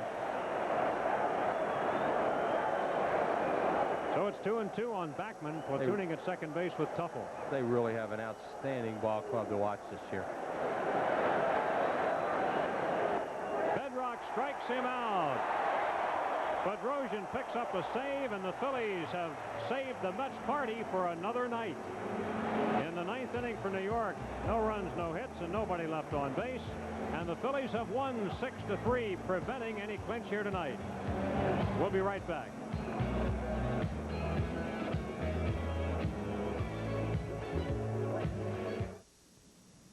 Phillies baseball has been brought to you by Budweiser. Beechwood Age for that clean, crisp taste. This Bud's for you. Hi, I'm Shane Raleigh of the Phillies. Like you, I'm concerned about money, how to take advantage of the new tax laws, how to make my money grow, and how to keep it safe while growing. I found the answer to building wealth with safety in an E.F. Hutton tax investment plan called TIP. And so can you. A one-time $400 fee provides you with a 25 to 30-page personal financial management plan, and it's deductible. For more information, call E.F. Hutton now, 1-800-331-1000, and let them prove it. Nothing makes your day like helping others make it on their own. You bring out the pride we all feel inside. It's going to be easy next week. It's more than just the job you do. You make America work, and this bus for you. Good work. Here's to you, Beechwood Age, for that clean, crisp taste that says Budweiser. This bus for you. Well, the Phillies were able to prevent the inevitable, at least for one evening here tonight. And you kind of like what you saw about the Phillies because Bruce Ruffin went out and did what he's been doing since he joined the Phillies in late June. And Mike Schmidt did what he's been doing for the last 10 years. Yeah, I like to keep that champagne on ice for another day. And, you know, that's what we talked about in our pregame, Randy. You know, the Phillies really want to delay the Mets clinching. They played very well tonight. Ruffin did a great job. Defense played very well. The Phillies, you know, pecked out a few runs, used the long ball, which they use better than anybody in the league. And Bedrosian came in and did a great job. And what do you say about Ruffin? He's just amazing. He had the one inning, and he bent a little bit in that inning. He didn't break. He got out of it. And the Phillies go on and win the ball game. We'll come back here tomorrow night and have some more excitement. Why not? And it was not a good night for New York in many ways. Their defense betrayed them, and they committed 4 errors, and one of the Phillies' runs was unearned. But Steve Bedrosian came on and did a fine job after Ruffin wilted a little bit there in the 7th inning. All right, let's go with the totals in this game won by the Phillies. The Phils had 6 runs, 12 hits, no errors, and they stranded 8. The Mets 3 runs, 8 hits, 4 errors, and they left 4 men on base. Ruffin the winner. He is 8-3. Bedrosian earns his 24th save. And Dwight Gooden was the loser, and his record is now 14-6. The producer for Phillies baseball on Prism is Randy Seidman. Tonight's game was directed by Frank P. Vancentis. Once again, the final score, 6-3 Phillies. Andy Muster for Chris Wheeler. Stay tuned for Prism Sports with Larry Rosen, followed by the movie All of Me.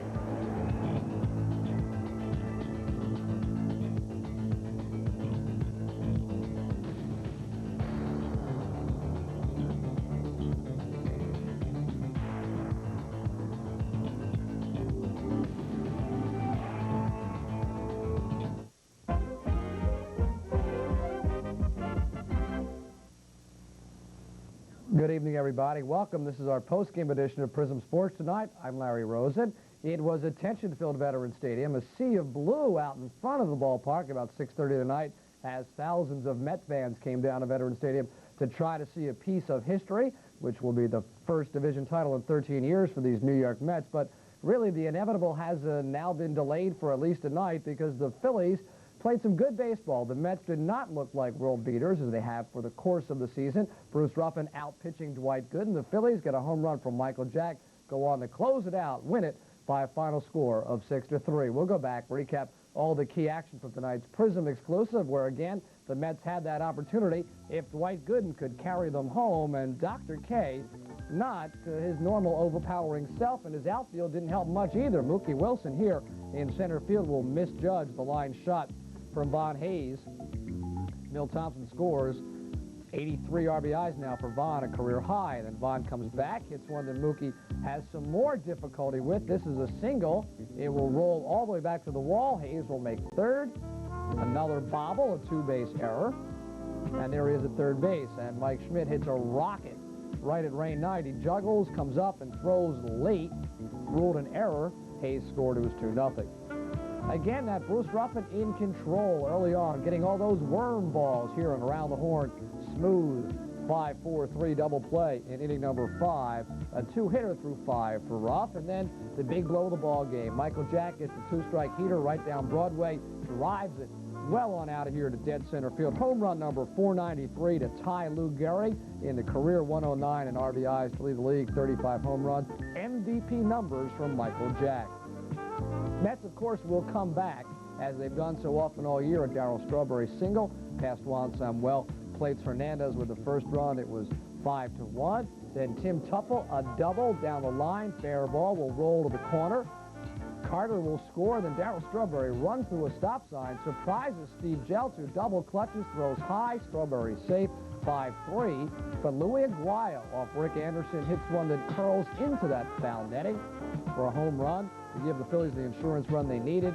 Steve Bedrosian comes back and blows away Wally Bachman. The Phillies win it by that final score of 6-3. So the Mets will have to wait until tomorrow night to try to clinch that first division title since 1973. They still have a 21-game lead, so again, it is just the inevitable awaiting. Tonight, elsewhere in the National League East, in the 9th inning right now, Chicago has gotten a 3-run home run from Shawan Dunston, his 16th, to take a 7-6 lead in that ball game.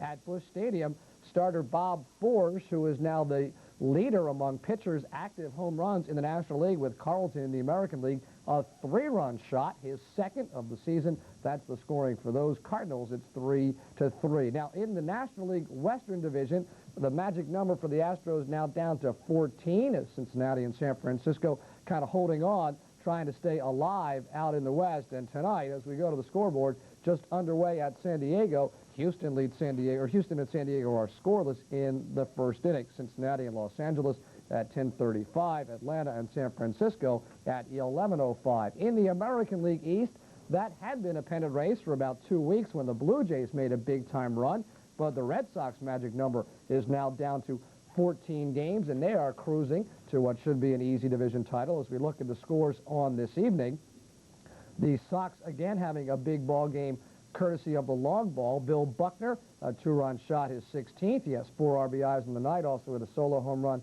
number 17. Jim Rice, a 2-run home run, his 19th, and it's 7-2 as that game is in the 9th inning. Milwaukee on top of Toronto, 2-1. Detroit leading Baltimore, so the magic number could be reduced by 2 on both those teams in the American League East. In the American League West right now, California has put a lot of distance between themselves and those Texas Rangers, but Texas should get a lot of credit out of Bobby Valentine for the great year they've turned in 1986. The magic number right now at 15, and in action tonight, California tied 2-2 with Chicago in the 7th inning, and Minnesota is leading Texas 4-0 after 5 innings of play, so the magic number not apparently going to be reduced. And Kansas City tonight, Seattle a 1-0 lead in the 7th inning. Cleveland leads Oakland 9-3, but for Oakland, Terry Steinbeck hit his first Major League home run in his first Major League at-bat, so he will get a line of agate type in the baseball record book. Jose Canseco hit home run number 31 for Oakland as well.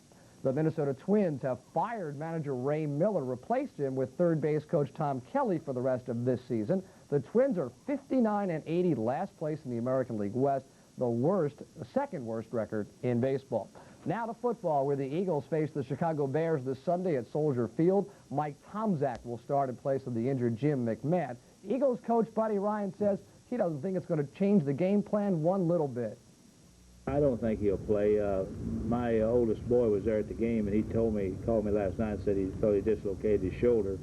And then my twins called him over home and said it was only a bruise, and how they found all this out. But then I heard from Ed today that it was a slight separation, so I don't think it's pretty hard to play with a separated shoulder. But the kid they got backing him up has done an excellent job. He's been every time they put him in, he goes down and scores. So it's not going to be easy, especially with Walter Payton back there. You know, you got to stop Walter Payton to start with, and then worry about everybody else second. They got a Super Bowl team. I'd like to beat anybody. I mean, and, you know, we're getting hungry for a win. But you know, they have a Super Bowl team. We're a young team trying to struggle for you know, recognition. So it'll be a great challenge for us. And once again tonight here on Prism, the Phils deny the Mets the division title. Champaign will stay on ice until tomorrow night. A night of history for Michael Jack Schmidt, who tied Lou Gehrig with home run number 493. He's 14th on the all-time list now with 35 home runs. This season, 109 RBIs, MVP numbers once again being posted by Mike Schmidt. For Bruce Ruffin, another win. Steve Bedrosian, yet another save. And coming up next year on Prism, Lily Tomlin and Steve Martin join forces, literally, in the comedy All of Me. Stay tuned, it's next. And that's it for this post-game edition of Prism Sports. I'm Larry Rosen. Join Ken Adelberger at 7:40 tomorrow night for more Prism Sports. Till then, good night.